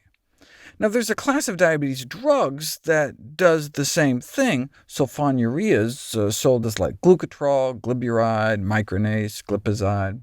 The problem is that they increase insulin secretion whether you need it or not, and so there's a risk of severe hypoglycemia, driving your blood sugars too low.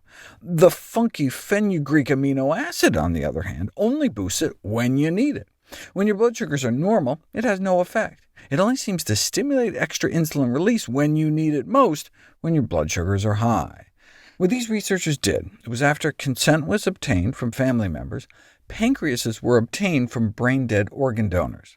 Put the insulin-secreting cells in a petri dish at a low blood sugar concentration, and they release a little insulin, and at high blood sugar levels they release more insulin. That makes sense. That's what they're supposed to do, since insulin is the hormone your body releases when trying to bring down your blood sugars.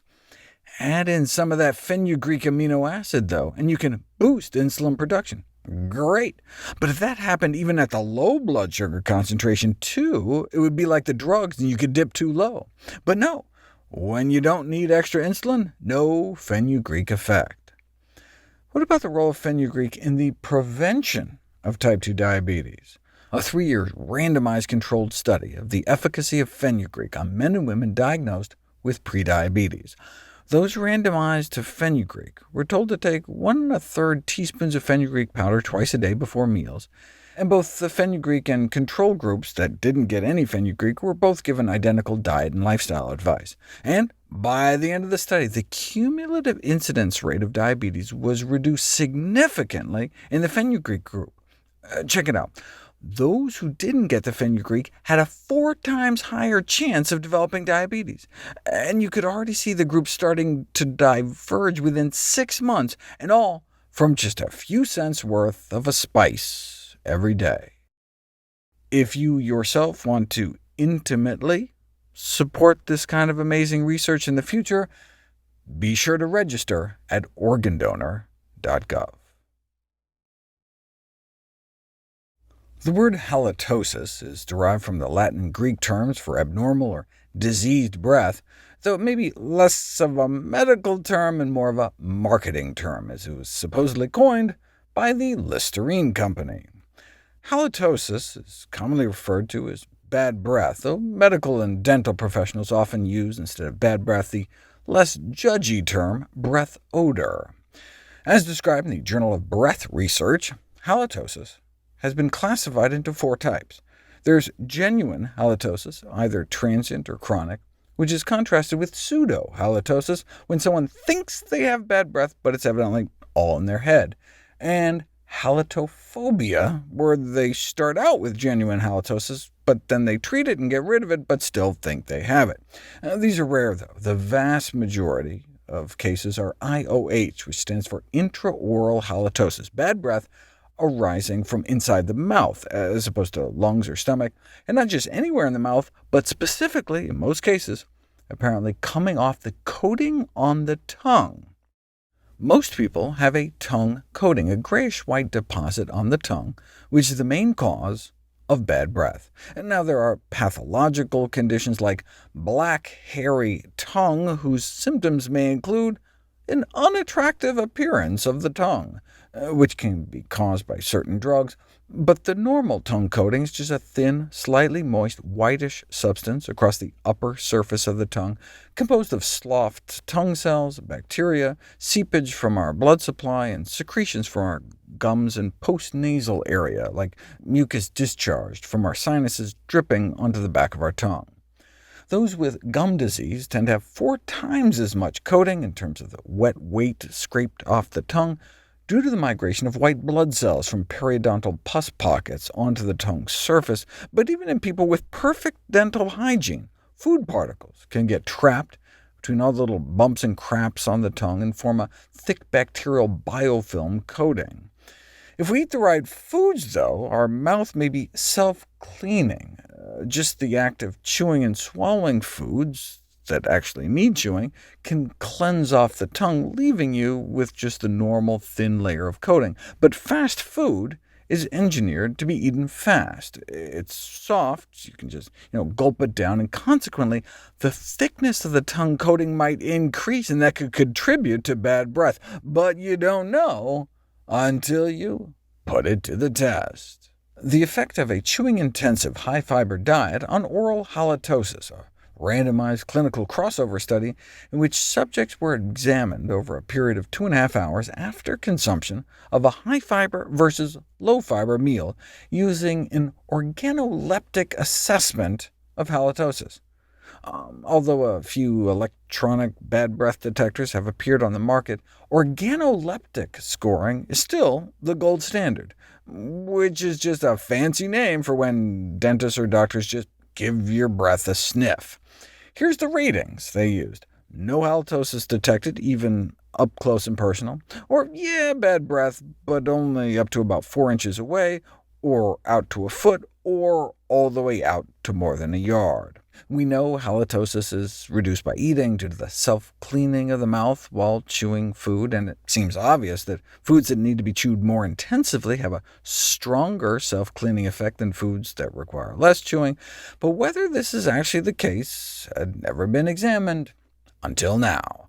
The participants were randomized to a high-fiber, high-chew meal with a whole-grain roll with jam and a raw apple, versus a low-fiber, low-chew white bread roll with jelly and a cooked apple. And the result? A significantly lower bad breath score immediately after the high-fiber meal, and then 2.5 hours later compared to the low-fiber meal. The researchers conclude that a chewing-intensive high-fiber meal led to a greater reduction of halitosis. It has been estimated that 90 million Americans, or approximately 30% of the U.S. population, currently suffers from bad breath on a regular basis. And for those of you thinking, phew, I'm glad I'm not one of those, it is believed that people with bad breath can't actually smell the odor coming out of their own mouth. Maybe this is because they're used to it, or it's because when you sniff, you're breathing air from below rather than in front, where you're exhaling. Either way, the mouth air of chronic malodor sufferers is tainted with compounds such as hydrogen sulfide, which produce a stream of foul air that can be gravely offensive to the people in their vicinity. The characteristic smells in halitosis include compounds that smell like feces, like scatol, the rotten egg gas hydrogen sulfide, a corpse-like aroma from cadaverine, a sweaty feet compound, putrescine for the smell of decaying meat, rotten cabbage, rotten fish, pea, apples don't sound so bad, and I don't even know what squashed bedbugs smell like. But the major compounds that contribute to oral malodor are the VSCs, the volatile sulfur compounds such as hydrogen sulfide. Bacteria in our mouth, predominantly on our tongue, have the capacity to produce these odorous sulfur compounds through putrefaction of sulfur-containing proteins. OK, so what can we do about it? Many have concentrated on trying to reduce the bacterial load in the mouth with antiseptic mouthwashes, or finding ways to trap the VSCs.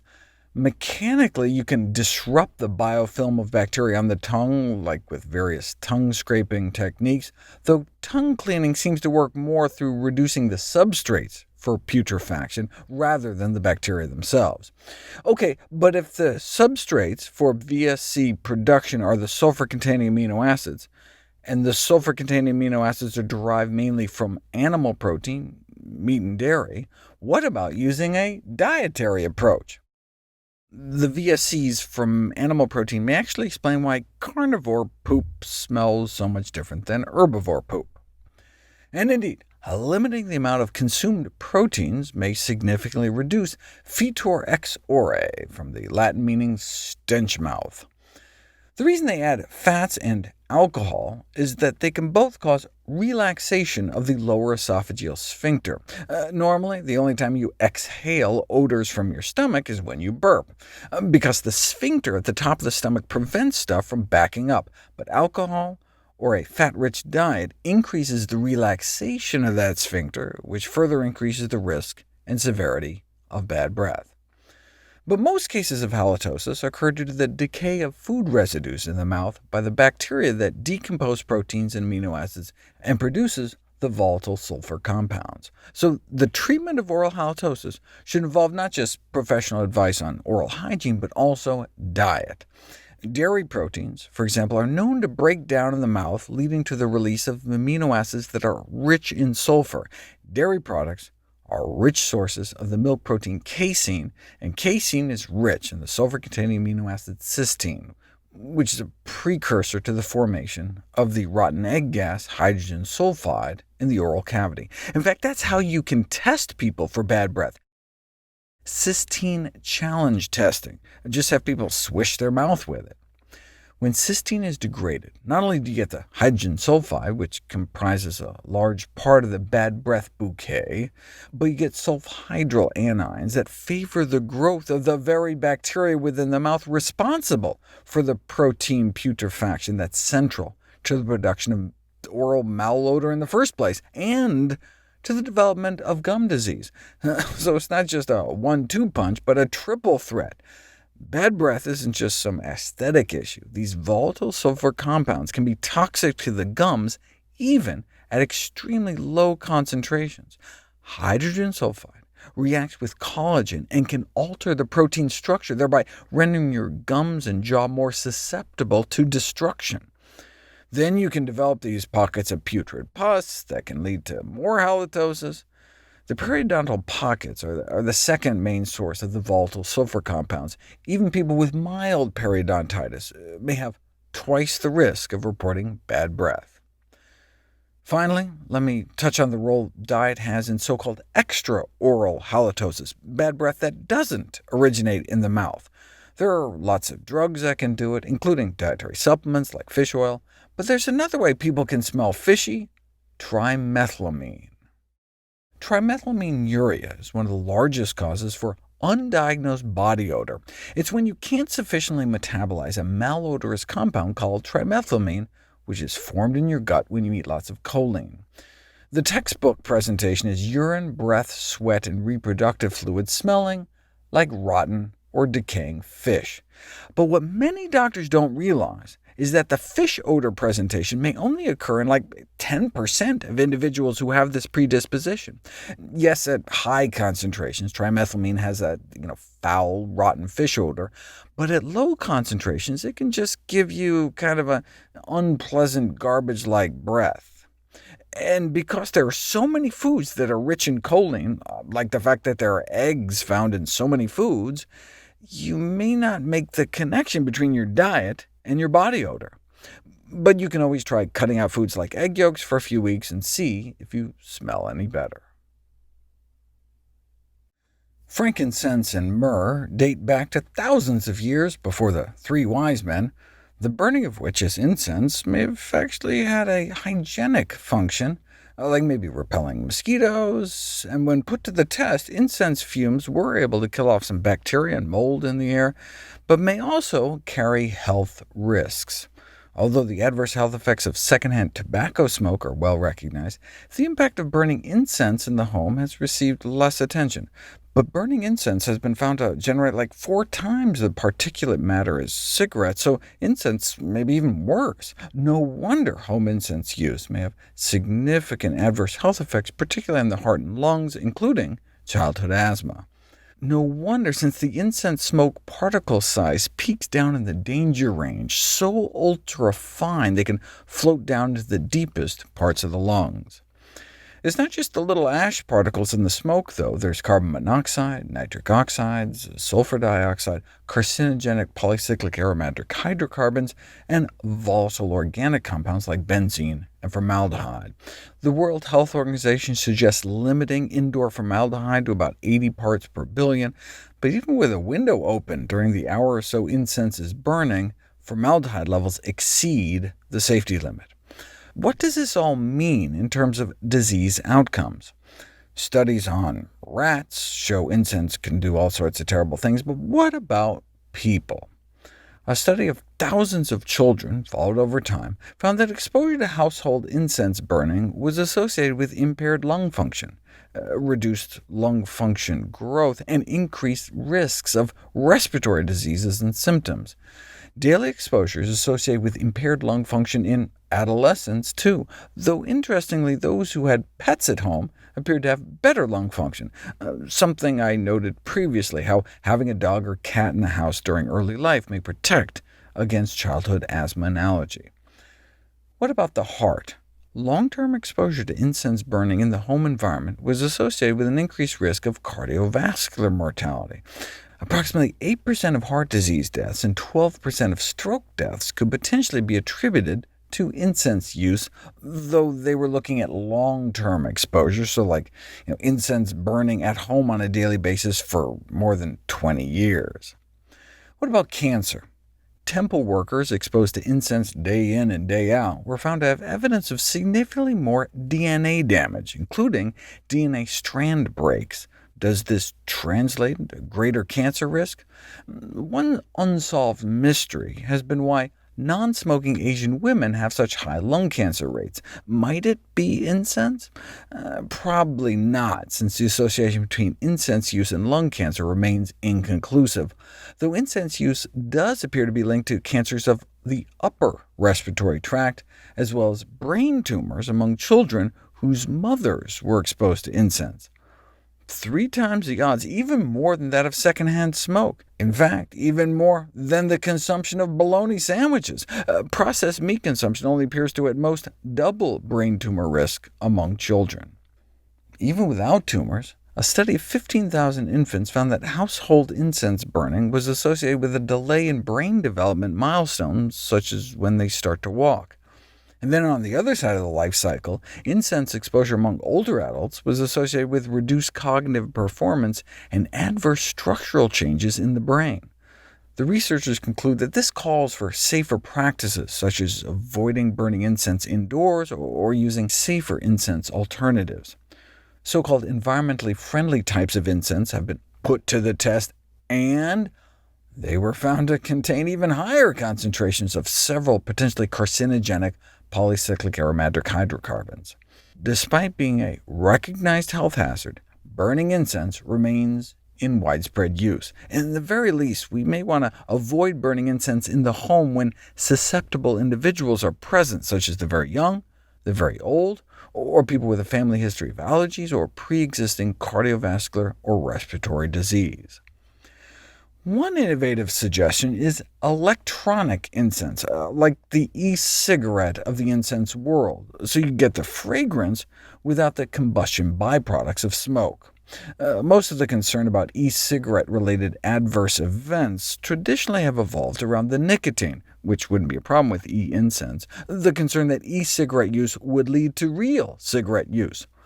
But now that there have been thousands of cases of lung injury associated with vaping, and we're still actually not sure what's causing the issue, it seems to me we should figure that out before we push for the electronic incense equivalent. One option in the meantime is scented candles, which, under normal conditions of use, do not appear to pose known health risks to the consumer.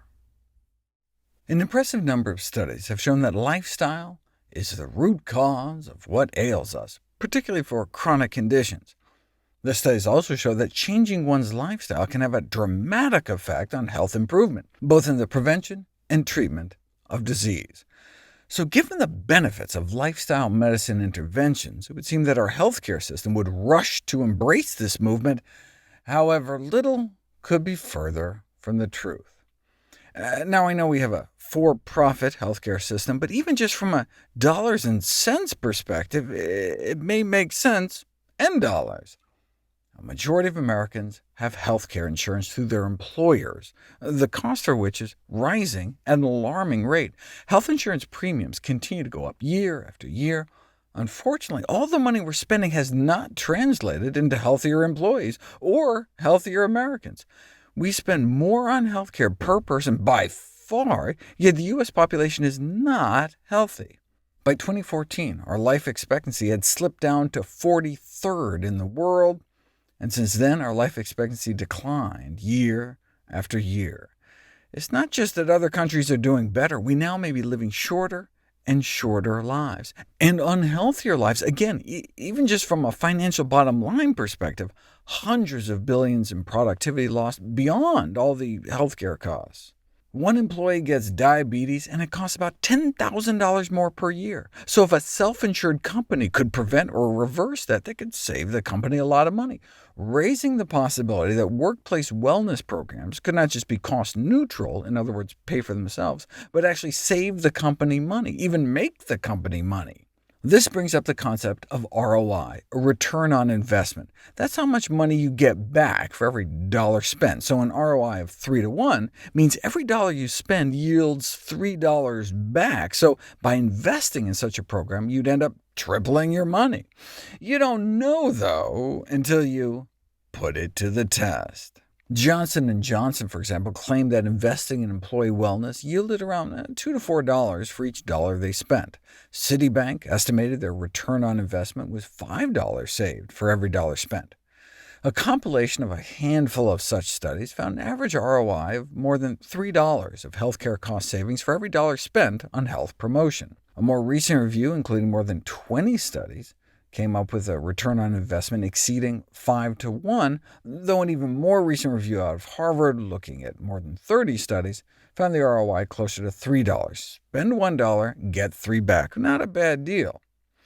One heavy manufacturing company reported an outstanding 34 to 1 return on investment, and that's just direct healthcare costs. Some of their indirect costs, like lost workdays and disability, fell even more. Then you can imagine other potential benefits: happier employees, more productive employees, making them more likely to stick around. So do companies that invest in health promotion have a competitive advantage? Publicly traded companies that got corporate health achievement awards outperform the S&P 500 by 40%. C. Everett Koop Award winners outperform the S&P 500 2-to-1.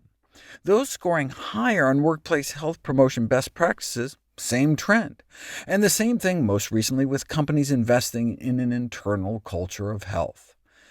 Of course, instead of healthier employees leading to a more profitable company, maybe more profitable companies have more money to spend to make employees healthier. Is there a link between stock market price growth and having a great employee wellness program? Maybe, but correlation doesn't mean causation. Maybe prioritizing wellness is just a sign of a great management team, and that's the real reason they're raking in the dough. Even most of the ROI studies lacked an adequate control group. You can't just compare the costs of employees that signed up versus those who didn't, because maybe healthier people are just drawn to such programs in the first place. That's why you need randomized clinical trials to really put it to the test, which we'll cover next. How much is a human life worth? Ideally, we'd like to think there's no price tag. Each precious life is of inestimable value. But there are limited resources and policy decisions to be made, which leads to fascinating papers like this. The cost-effectiveness of 500 life-saving interventions, 587 to be exact, with some costing more than $10 billion per year of life saved. Overall, the average intervention costs $42,000, which is how much it costs to save a year of someone's life putting flashing lights at railroad crossings. So how could you justify not installing them? Well, you could save more lives with the same money if you added grooved pavement on highways. But if you really cared about saving drivers, you could save nearly 100 times more lives investing the same money in media campaigns to encourage people to wear their seatbelts. But if you really want value, if you want to prevent bangs for the least bucks, there are some interventions that save more resources than they cost. Yeah, most interventions cost $10,000 or more per year of life saved, but check out these. They're not just cost-neutral. They mean you can save lives by saving money. Talk about low-hanging fruit. Studies, for example, suggest workplace wellness programs can generate savings, not just saving more than you're spending, but potentially tripling your money by investing in wellness. But since employee participation is almost always voluntary, this introduces the specter of selection bias, where healthier people are just drawn to wellness programs in the first place. And indeed, during the year prior to a wellness intervention, those who would later sign up already had lower medical expenditures and healthier behaviors than future non-participants, so no wonder they could end up doing better than their non-participating colleagues, even if the wellness program had zero benefit. Thankfully, there are an increased number of randomized controlled trials of wellness programs to see if we can prove cause and effect, to answer the question, do workplace health promotion programs work? Particularly important given that the workplace wellness industry is now a multi-billion-dollar industry. One of the most recent randomized controlled trials was published in the Journal of the American Medical Association. Thousands of employees were effectively randomized to a workplace wellness program at BJ's Wholesale Club, and although program participants reported they were engaging in more positive health behaviors, such as getting regular exercise, there was no significant differences in clinical measures of health or healthcare spending and utilization. The authors suggested we may have to temper our expectations about the financial return on investment that wellness programs can deliver, at least in the short term. Now, some argue that even a break-even program, that is, one that does not impose additional costs to the company, but produces significant population health improvement, might be a worthy investment. But perhaps the growing evidence that demonstrates limited or no concrete wellness program effects should encourage wellness companies and employers to critically assess the programs and try to improve them. In a survey of 162 company wellness programs, for example, only a third offered nutrition counseling. And even with counseling, it's more than simply trying to convince people to take better care of themselves. It requires that the organization creates an environment where leading a healthy lifestyle is the default option. What are they promoting in the company cafeteria, for example? What's being served up at meetings and in vending machines? Yeah, a lifestyle management program at PepsiCo failed to save the company money, but somehow I doubt one of the components of PepsiCo's wellness program, Healthy Living, was telling employees not to eat or drink any of their own products. In fact, if you go back to that BJ's case, yes, a few percentages more employees said they were more regularly exercising, but when it came to nutrition, it was a complete flop in terms of things like drinking less soda or more fruits and vegetables. No wonder their health hardly budged. In a systematic review of systematic reviews on the effectiveness of dietary workplace interventions, the average improvement in fruit and vegetable intake combined was 0.7 portions a day. No wonder these programs aren't doing better. In Wealth of Nations, Adam Smith wrote that workers are less likely to be productive when they are frequently sick than when they are generally in good health. Sickness cannot fail to diminish the produce of their industry. Maybe they just need more produce than 0.7 servings a day. There's a great variety of symptoms suffered by women undergoing menopause. They're the so-called vasomotor symptoms, like night sweats and hot flashes, difficulty sleeping or full-on insomnia, vaginal dryness and pain during sex, as well as adverse effects on mood, including full-blown depression. Might exercise help? Exercise can certainly help with physical and psychological quality of life in general, but unfortunately there's no evidence for the effects of exercise on menopause-specific symptoms. You know, researchers are getting desperate when they try to see if giving people pig placenta will help. Spoiler alert, it doesn't. Well, we know oxidative stress, which is a consequence of excessive free oxygen radicals or impaired antioxidant defense, is linked not only to diseases such as diabetes, obesity, and cardiovascular disease, but also menopausal symptoms like hot flashes. Low free oxygen radical defense is associated with more menopausal symptoms, just like having a diet with more antioxidants is associated with fewer menopausal symptoms. In fact, a high intake of fruits and vegetables may delay the onset of menopause in the first place, thought to be because the presence of antioxidants in fruits and vegetables may counteract the adverse effects of free radicals and the number and functional eggs you still have in your ovaries, whereas the reason high meat consumption has been related to degenerative diseases may not just be the saturated fat and cholesterol, but the pro-oxidation products generated during their production, storage, digestion, and the metabolism of meat. Similarly, since a pro-inflammatory diet has also been associated with higher menopause-specific somatic symptoms, meaning like hot flashes and sleep issues, that would mean moving towards a more plant-based diet, packed with anti-inflammatory components like fiber, and away from pro-inflammatory foods containing saturated fat and cholesterol. No wonder whole plant foods intake has been associated with fewer menopausal symptoms. In terms of specific foods, poultry and skimmed dairy products may be particularly bad, whereas soy milk seem to help. So women may derive benefit from lower consumption of poultry and skimmed dairy, and a greater consumption of vegetables and soy milk. You don't really know, though, until you put it to the test. And indeed, women randomized to drink soy milk reduced their menopausal symptoms by 20% within 12 weeks. No wonder that those eating strictly plant-based diets report less bothersome menopausal symptoms. Among women undergoing menopause, vegans reported less bothersome symptoms, and within the diet groups, more vegetables, and in the meat-eating group, less flesh food, was associated with less bothersome symptoms as well. So eating a plant-based diet may be helpful for women in their menopausal transition who prefer a natural means to manage their symptoms, consistent with all the other studies demonstrating reduced menopausal symptoms in those consuming greater quantities of plant-based foods and less meat. But again, maybe there are other reasons healthier eaters have fewer symptoms. You can't prove cause and effect until, you guessed it, an interventional trial to see if changing your diet actually reduces symptoms.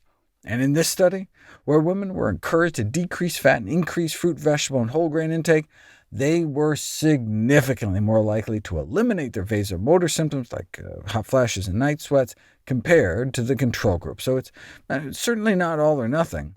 And within a plant-based diet, those randomized to a meat-free diet with daily flaxseed oil, walnuts, and almonds did better than those randomized to the same diet, but with daily extra virgin olive oil.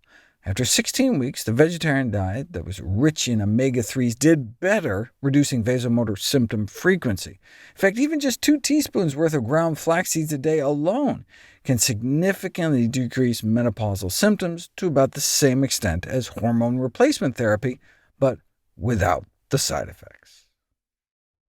Over the last decade or so, there's been a growing interest in the medical literature on plant-based eating beyond just exclusionary terms like vegetarian or vegan.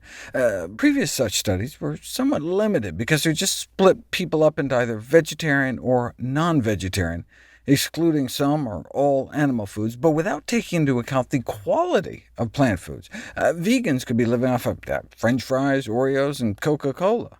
Enter changes in plant-based diet quality in total and cause-specific mortality, the first study to investigate the associations between changes in plant-based diet quality and subsequent risk of death.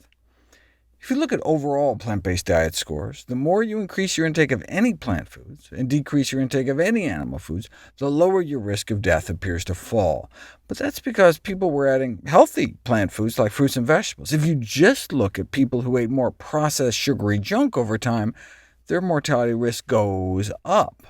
The clinical implications being that increasing intake of healthy plant foods and decreasing intake of not just animal foods but also animal crackers could lower the future risk of premature death, whereas just reducing the intake of carbs in general, cutting down not just refined carbs and sugars, but healthy high-carb foods like fruits and whole grains, is associated with increased overall mortality, which could correspond to years of your life being cut short, as well as the risk of dying specifically from heart disease, stroke, and cancer. Why are whole plant foods so good for us? Much of the benefit may be mediated by our microbiome. There are all sorts of things threatening our good gut bugs, like the overprescription of antibiotics. However, the only factor that has been empirically shown to be important is a diet low in microbiome-accessible carbohydrates. In other words, prebiotics like fiber and resistant starch, only found one place in abundance: whole plant foods. We went from high Mac diets to Big Mac diets, and may be suffering the consequences. Intake of dietary fiber, which is the main source of MACs in the diet, is negligibly low compared to how we evolved. Such a low-fiber diet provides insufficient food for our gut microbes, starving our cells of all the wonderful things they produce for us. A low-fiber diet is a key driver of microbiome depletion, and this loss is implicated in the rampant increase of chronic diseases that now plague the modern world. We evolved getting perhaps 100 grams of fiber a day. Our gut bugs must have been in heaven. How do you even get close to that? A cup of fruit may only have about 3 grams. A cup of vegetables, 5 grams. Why so little? Because fruits and vegetables are like 80 to 90% water. One has to go to the drier plant foods to really scale it up, like beans at 15 grams, or intact grains like barley, over 30 grams per cup. But many people are avoiding common grains these days, like wheat, barley, and rye, due to gluten. But there's a dark side of gluten-free diets. Now, if you have a condition like celiac disease, well, then you absolutely have to avoid gluten. But if not, the downsides include the potential for nutritional deficiencies, like not getting enough fiber, and toxic compounds, for example, the accumulation of heavy metals in people on gluten-free diets. Those following a gluten-free diet had significantly increased blood mercury levels, more arsenic flowing through their systems. The arsenic is likely due to increased rice consumption, because rice is a major ingredient in gluten-free foods. But you can certainly choose other grains, like sorghum. That's my favorite rice substitute. And the higher mercury may just be because people eating gluten-free diets were tending to eat more fish for some reason. But the reason that 10 out of 10 of those without celiac disease or recognized gluten sensitivity following a gluten-free diet experienced a pro-inflammatory gastrointestinal environment is likely due to starving your microbial self, not getting enough prebiotics, not getting enough fiber because you're avoiding grains like wheat. So whatever diet you choose for whatever reason, make sure you're getting enough fiber. After my video on dates blew my mind, showing that eating just a few dates can significantly reduce the duration of labor during childbirth and improve the progression of labor. When I saw that there were randomized controlled trials showing that peanut balls could decrease the length of labor, I didn't bat an eye. But no, this is the peanut ball they were talking about. But there are some surprising benefits attributed to nuts in randomized controlled trials, like how about a study on the effects of almond consumption on wrinkles? Where'd they even come up with the idea? Well, population studies have found that healthy diets are associated with less facial wrinkles, like a meat and junk predominant eating pattern was associated with more wrinkles, whereas a fruit predominant pattern was associated with fewer wrinkles. In terms of single foods, yellow vegetables and soy appeared protective, but wine may make things worse. Their thinking is that it might be the antioxidants in healthy foods decreasing the oxidative stress load, or the anti-inflammatory benefits, or protection from sun damage, or improved collagen production, or better DNA repair. I've got videos on most of those topics. The bottom line is that eating healthier may reduce wrinkling, which could actually save lives if people started eating healthier to maintain a more youthful appearance and get all the chronic disease benefits as a happy side effect. Other studies found the same thing, supporting recommendations for more healthy foods like fruits, vegetables, and nuts. Here's another study that landed on yellow vegetables and greens as well. In this study, a high intake of vegetables, beans, and olive oil appeared to be protective against spots of precancerous sun damage, whereas a high intake of meat and dairy may make things worse. Prunes, apples, and tea seem particularly good, but this is a cross-sectional study, meaning just a snapshot in time. And maybe people who eat more meat are out barbecuing in the sun, or people who eat more prunes just use more sunblock. I mean, you can't know for sure if foods actually affect wrinkling until you put them to the test, but we had no such studies until now. Why study almonds? Because it was paid for by the Almond Board, of course. The researchers didn't know who was in the nut group, though, and who was in the control group when they were looking at the results. The nut group were given 2 ounces of nuts a day, like 2 palmfuls of nuts, and the control group was instead given nut-free snacks to eat instead, like nut-free granola bars or pretzels. Before and after, they got high-res facial photographs to quantify facial wrinkle depth and severity using a computer-based photographic analysis, and boom! The almond group had significantly decreased wrinkle severity compared with the control group by the end of the 16-week study. The paper concludes, our study demonstrates that daily almond consumption may reduce wrinkle severity. Now, they used a relatively large dose of 2 ounces a day, whereas you can get cardioprotective benefits of nuts from even less than a half an ounce. So who knows? Maybe they could have gotten away with using less. Here's the low-dose nut study they referenced, showing a significant drop in LDL cholesterol within 6 weeks, eating just a few almonds a day. 10 grams is just like 8 almonds a day. That's the nice thing about healthy foods. They just have good side effects. So global disease prevention strategies might benefit from emphasizing that a healthy diet is also linked to less facial wrinkling, and maybe vanity will help us prevent a few heart attacks in the bargain. The public health community appears to have all but given up on eliminating obesity. The latest World Health Organization goals include a 2025 obesity target of just trying to shoot for no further increase. Even such a modest-sounding low bar may represent one of the greatest challenges facing global health, one in which we are failing.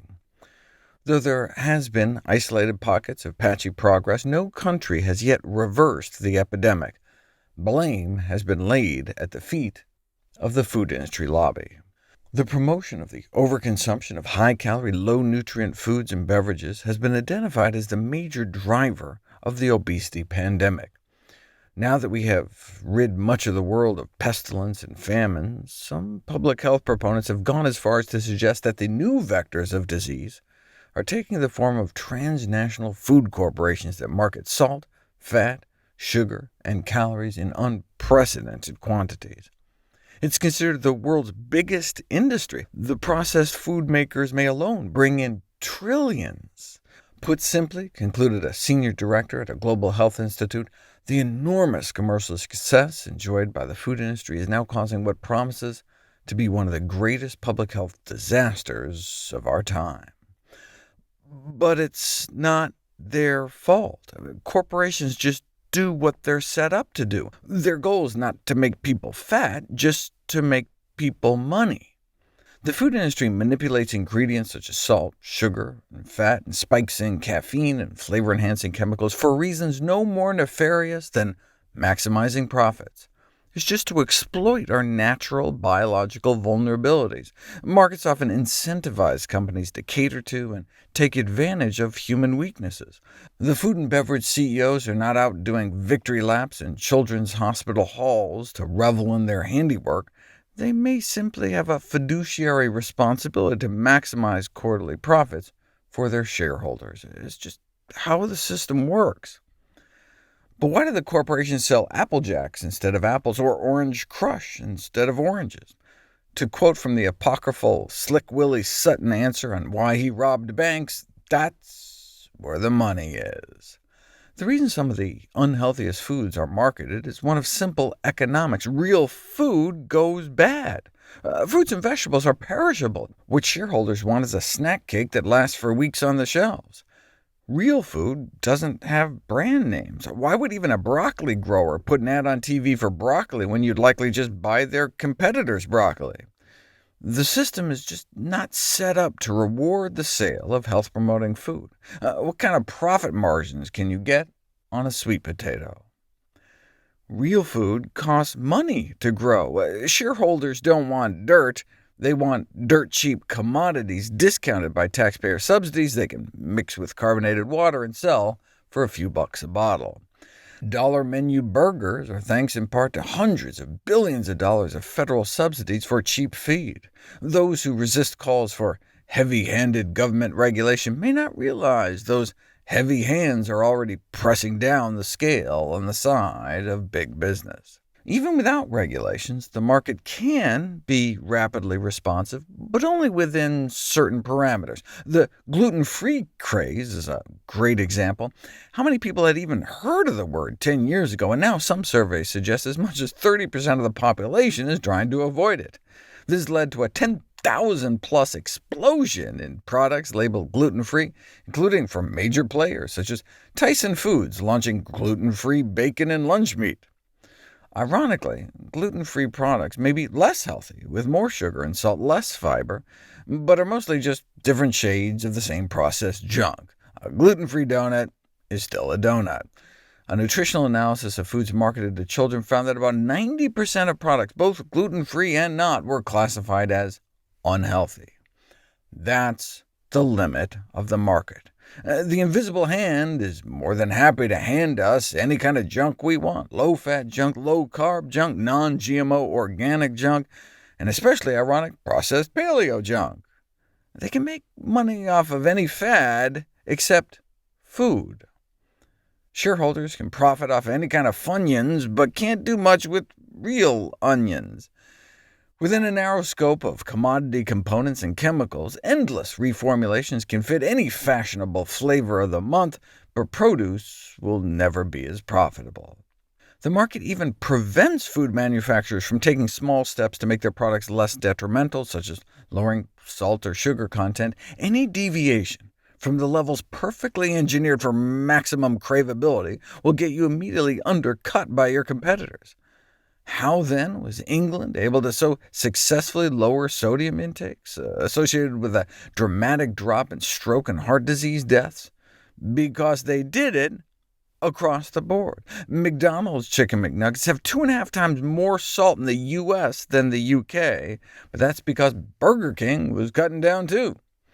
In the best documented population-level sodium reduction to date, the British government formed public-private partnerships with major food manufacturers, retailers, and restaurant chains to simultaneously reduce sodium levels so slowly over the years no one would notice.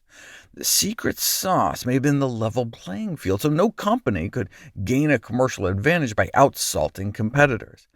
Analogous proposals have called for the stepwise, gradual, unobtrusive reduction in sugar in soft drinks to effect a similar shift in taste preferences on a population-wide scale. If this all sounds a bit big brothery, realize that people can still season and sweeten to their heart's desire, or rather detriment. You can salt your nuggets all you want, dump the whole shaker on, chug a bottle of corn syrup. It's all still your body, your choice. It's like the proposed cap on soft drink sizes. You can still drink all the soda you want, it's just trying to make the default options a little healthier. It's easier to add salt to food on your plate than it is to remove it.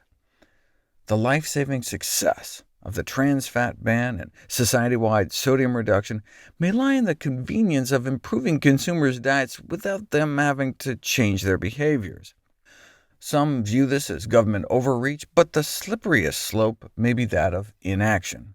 As the director of Yale Center for Food Policy and Obesity has pointed out, governments initially defaulted to business interests in the case of tobacco, to try to counter all the industry lies with weak and ineffective attempts at consumer education, and look what happened. The unnecessary deaths could be counted in the millions. The U.S. can ill afford to repeat this mistake with diet. Until the political will is summoned to make industry-wide changes in our food supply, we need to take personal responsibility for our own health, for our family's health, because it may be a matter of life and death. So what does that personal solution look like in the interim? That's exactly why I wrote How Not to Diet. Check it out at your local public library.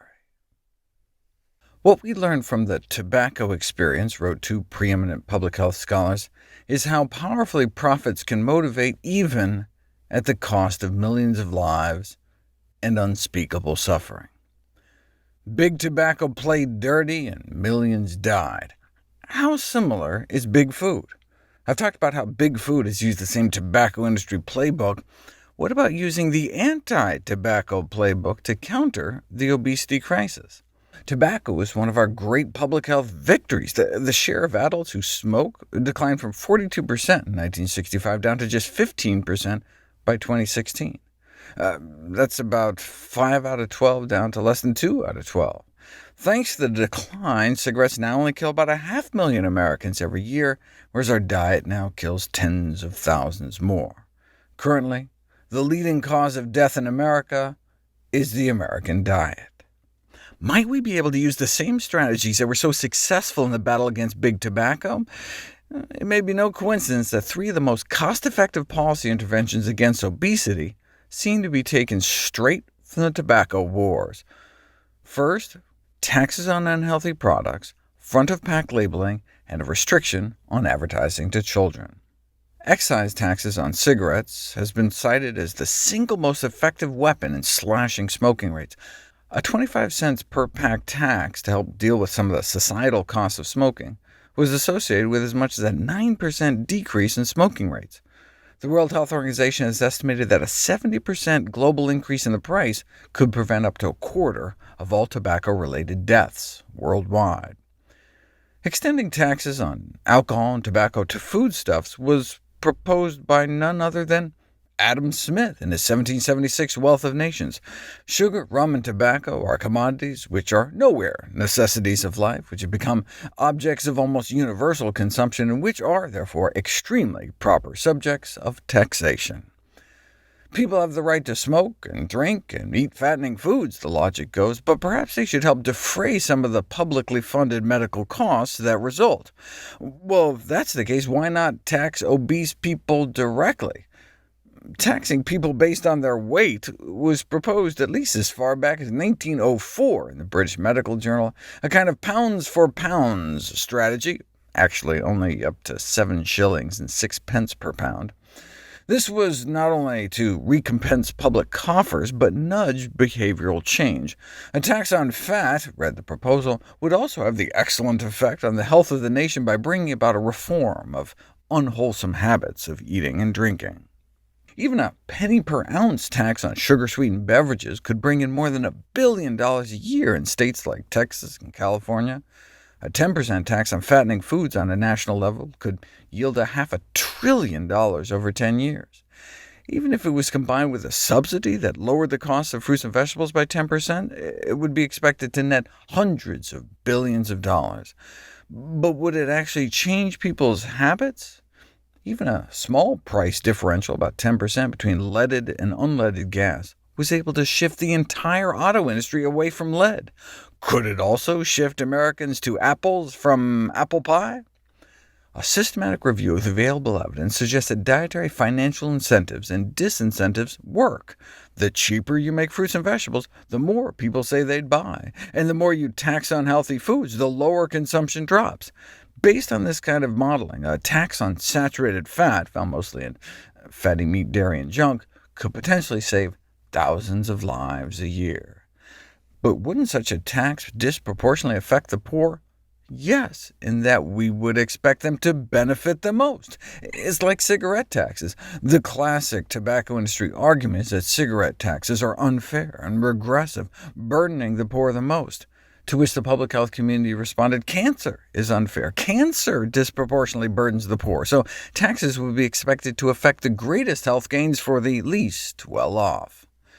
The fact that the tobacco industry fought tooth and nail against cigarette taxes, everything from inventing front groups to overtly buying off politicians, suggests that taxes can indeed shift consumption patterns, but much of the evidence on changing food behaviors has not been based on real-life data. You can put people through fancy 3D supermarket simulators and discover that a 25% discount of fruits and veggies appears to boost produce purchasing by the same amount, up to about 2 pounds a week, but virtual vegetables don't actually do you any good.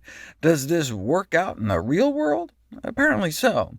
South Africa's largest private health insurer started offering up to 25% cash back on healthy food purchases to hundreds of thousands of households, up to the U.S. equivalent of $799 per month.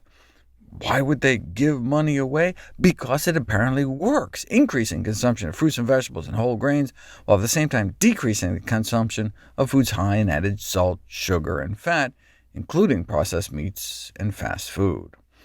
Why not just pay people to lose weight directly?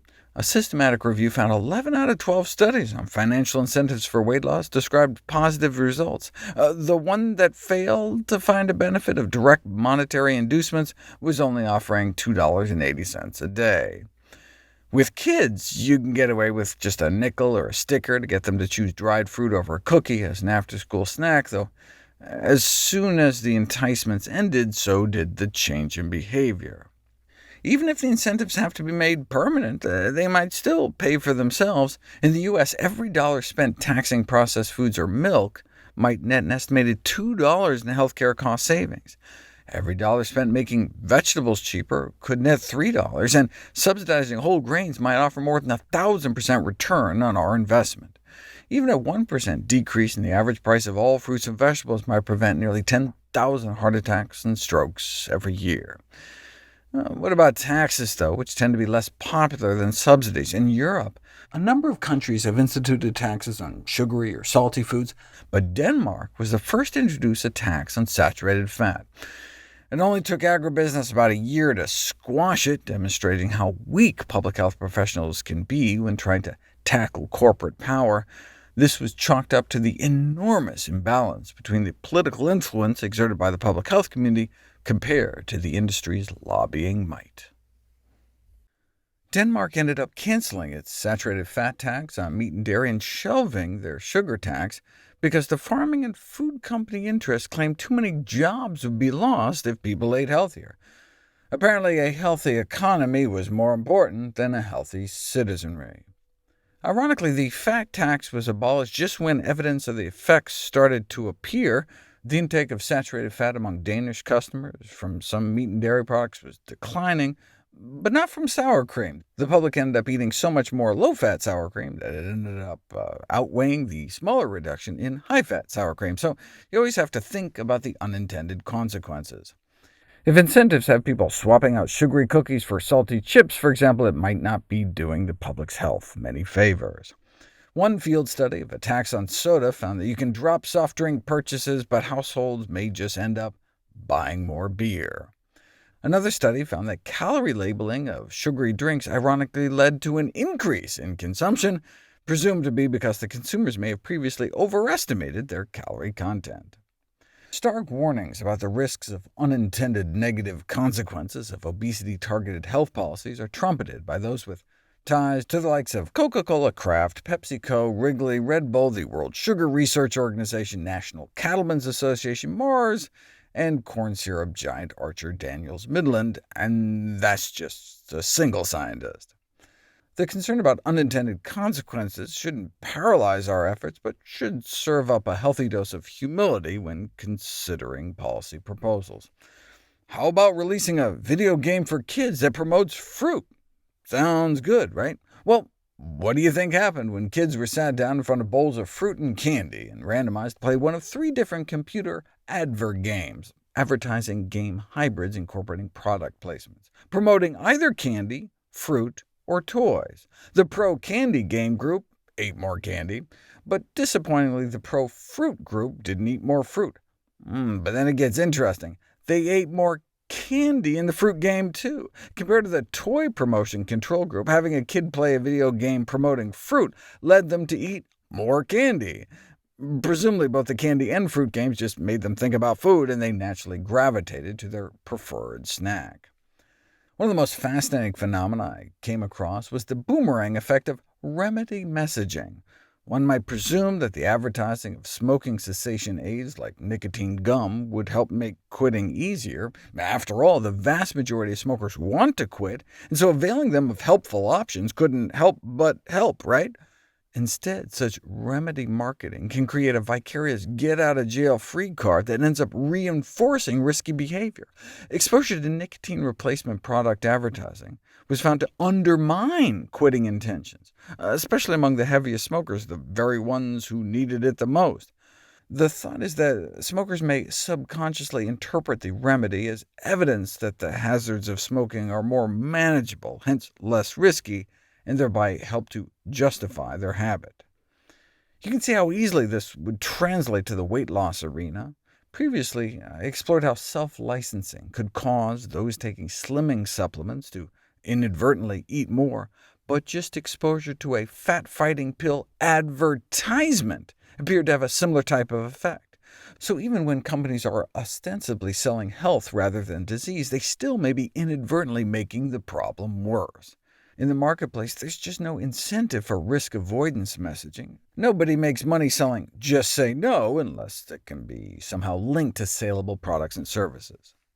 A policy in France where burgers now outsell baguettes may represent an interesting real-world example of this counterintuitive remedy messaging effect. Industry lobbying morphed a valiant effort to ban the advertising of junk into a mandate for preventive health messaging on junk food advertisements. So now on products like Lay's chips Ça va poulet rôti, chicken-flavored potato chips, you'll see messages like, I'm not going to try to pronounce that in French, but basically, for your health, practice regular physical activity. Hey, sounds good, right? But any time an industry agrees to a regulation, one should get skeptical as to its effectiveness. To see if such messaging might lead to a boomerang effect, research subjects were randomized to view a Big Mac advertisement with or without the preventive health message, "Eat 5 fruits and vegetables a day." I mean, hey, wouldn't it be great if McDonald's was forced to advertise healthy food?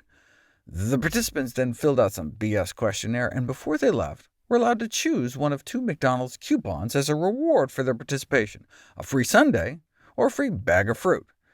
Guess who was more likely to pick the fruit? Only 1 in 3 of those who just saw the straight burger advertisement chose the fruit over the sundae, but that number fell to only 1 in 6 among those who've been prompted to eat healthier.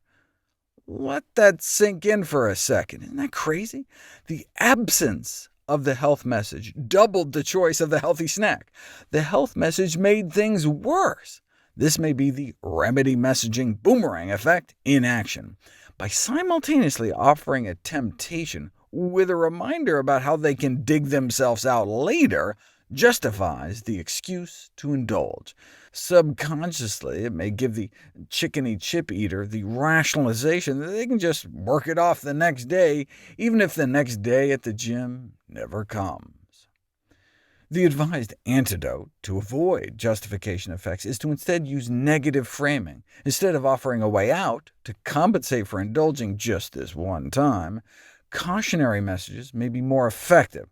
For example, on your next ham and cheese or chocolate-filled croissant, a message like, "For your health, avoid foods that are too fatty, too sweet, or too salty." Now that's a message for which I doubt Le McDonald's would be as enthusiastic. Learning about this rebound effect has made me reflect about my work on nutritionfacts.org, distilled into How Not to Die. Doesn't get much more remedy messaging than that. If we can get such dramatic benefits with diet and lifestyle changes so late in life, in such short amount of time, why can't we just live lives of gluttony and sloth, and then around 50 or so clean up our acts? The reason is because it may be too late. Our first symptom may be our last. Most people know the #1 killer of both men and women in the United States is heart disease. What people may not know, though, is that, according to the American Heart Association, for the majority of Americans that die of heart disease, their first symptom occurs not years before they die, but literally minutes before they die. Sudden cardiac death is the first manifestation of heart disease for the majority of individuals, particularly among women, meaning you have no idea you even had heart disease until you're literally dying from it. Heart disease reversal is great, but that's why prevention is the key. When it comes to sudden death, an ounce of prevention truly is worth more than a pound of cure, because there is no cure for dead. Consumer interest in eating plant-based has surged over the last few years, and athletes are no exception. While in the past, meat was seen as an irreplaceable performance-enhancing food, today the trend is developing in the opposite direction, thanks in part to documentaries like The Game Changers, for which I was honored to play a role as scientific advisor. Several high-profile athletes, from heavyweight champion boxers to tennis players, have tried fueling with plants. Athletes have increasingly been adopting plant-based diets not only for the related health benefits, but for perceived improvements in endurance performance. In fact, even by 2016, there were reports of up to a third of ultra-endurance runners, for example, shunning meat. Increasing plant-based foods may boost vasodilatory, meaning artery-dilating, antioxidant and anti-inflammatory properties of the diet, which can lead to improved blood flow, reduced oxidative stress and inflammation, and thus theoretically enhance endurance performance, reduce muscle damage, and speed recovery. Exercise itself can release free radicals that can also lead to muscle fatigue, reduced athletic performance, and impaired recovery, but the antioxidants concentrated in plant foods can help extinguish them. Here's the level of oxidative stress before and after running for a few hours, a doubling of this oxidative stress marker, but that's without blueberries. Eat a cup and a half of blueberries an hour before the run, you can significantly blunt the stress. No wonder that eating even a cup of blueberries may improve exercise performance, whereas eating meat could actually make things worse. Same with inflammation. Shifting to a dietary pattern with more plants and less animal-sourced food has been shown to attenuate inflammation. A systematic review of meta-analysis comparing common biomarkers of inflammation found that meat-free diets appear to be favorable in all cases, and not just inflammation, but immune status. Having a strong immune system is important for athletes, especially endurance athletes, as they are often immunocompromised, which increases risk of upper respiratory tract infection. After a marathon, there can be about a 6-fold higher odds of coming down with an infection, and after an ultramarathon, as many as 68% fall ill within the ensuing 2 weeks. But hey, a better immune system could translate into less illness, which means more time training for the plant-based athlete, though this is yet to be studied directly. We also know there's an ergogenic, meaning performance-enhancing effect, to nitrates, and nitrates in the bloodstream of vegetarians is about 20% higher, and in vegans 40% higher, likely due to their eating more nitrate-rich vegetables, such as beets, spinach, and other greens. And then there are all the health benefits that could boost performance in the long term. It is well documented that plant-based diets reduce the risk of chronic disease such as cardiovascular disease, diabetes, metabolic syndrome, and cancer, and all-cause mortality, meaning living a significantly longer life. But do high-performing athletes really need cardiovascular protection? Surprisingly, and that's why I did this video, Endurance athletes may have more advanced atherosclerosis, more heart muscle damage, compared to sedentary individuals. Male athletes had a higher percentage of atherosclerotic plaques in their coronary arteries compared with sedentary males, a higher prevalence of high coronary artery calcium, a greater number of atherosclerotic plaques, including multi-vessel plaques, and a greater proportion squeezing off blood flow more than 50%.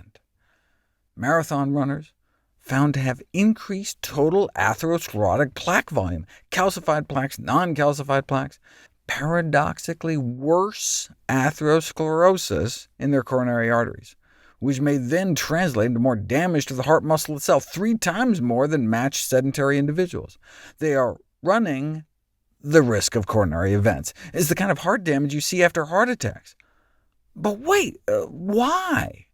Why do studies show that well-trained athletes are at significant risk for atherosclerosis and heart damage? It may not be because they're overstressing their heart with movement, but rather overstressing their heart with saturated fat and cholesterol. Endurance athletes can eat 5, 6, 7,000 calories a day, so if you're eating twice the Big Macs, no wonder their poor hearts are getting hammered. That's where plant-based diets come in, the only diet shown to be able to reverse the progression of heart disease in the majority of patients. Yes, such diets may also contribute to improved performance and accelerated recovery, but most importantly, will allow you to recover and maintain your long-term health. Athletic performance suffers when you're dead.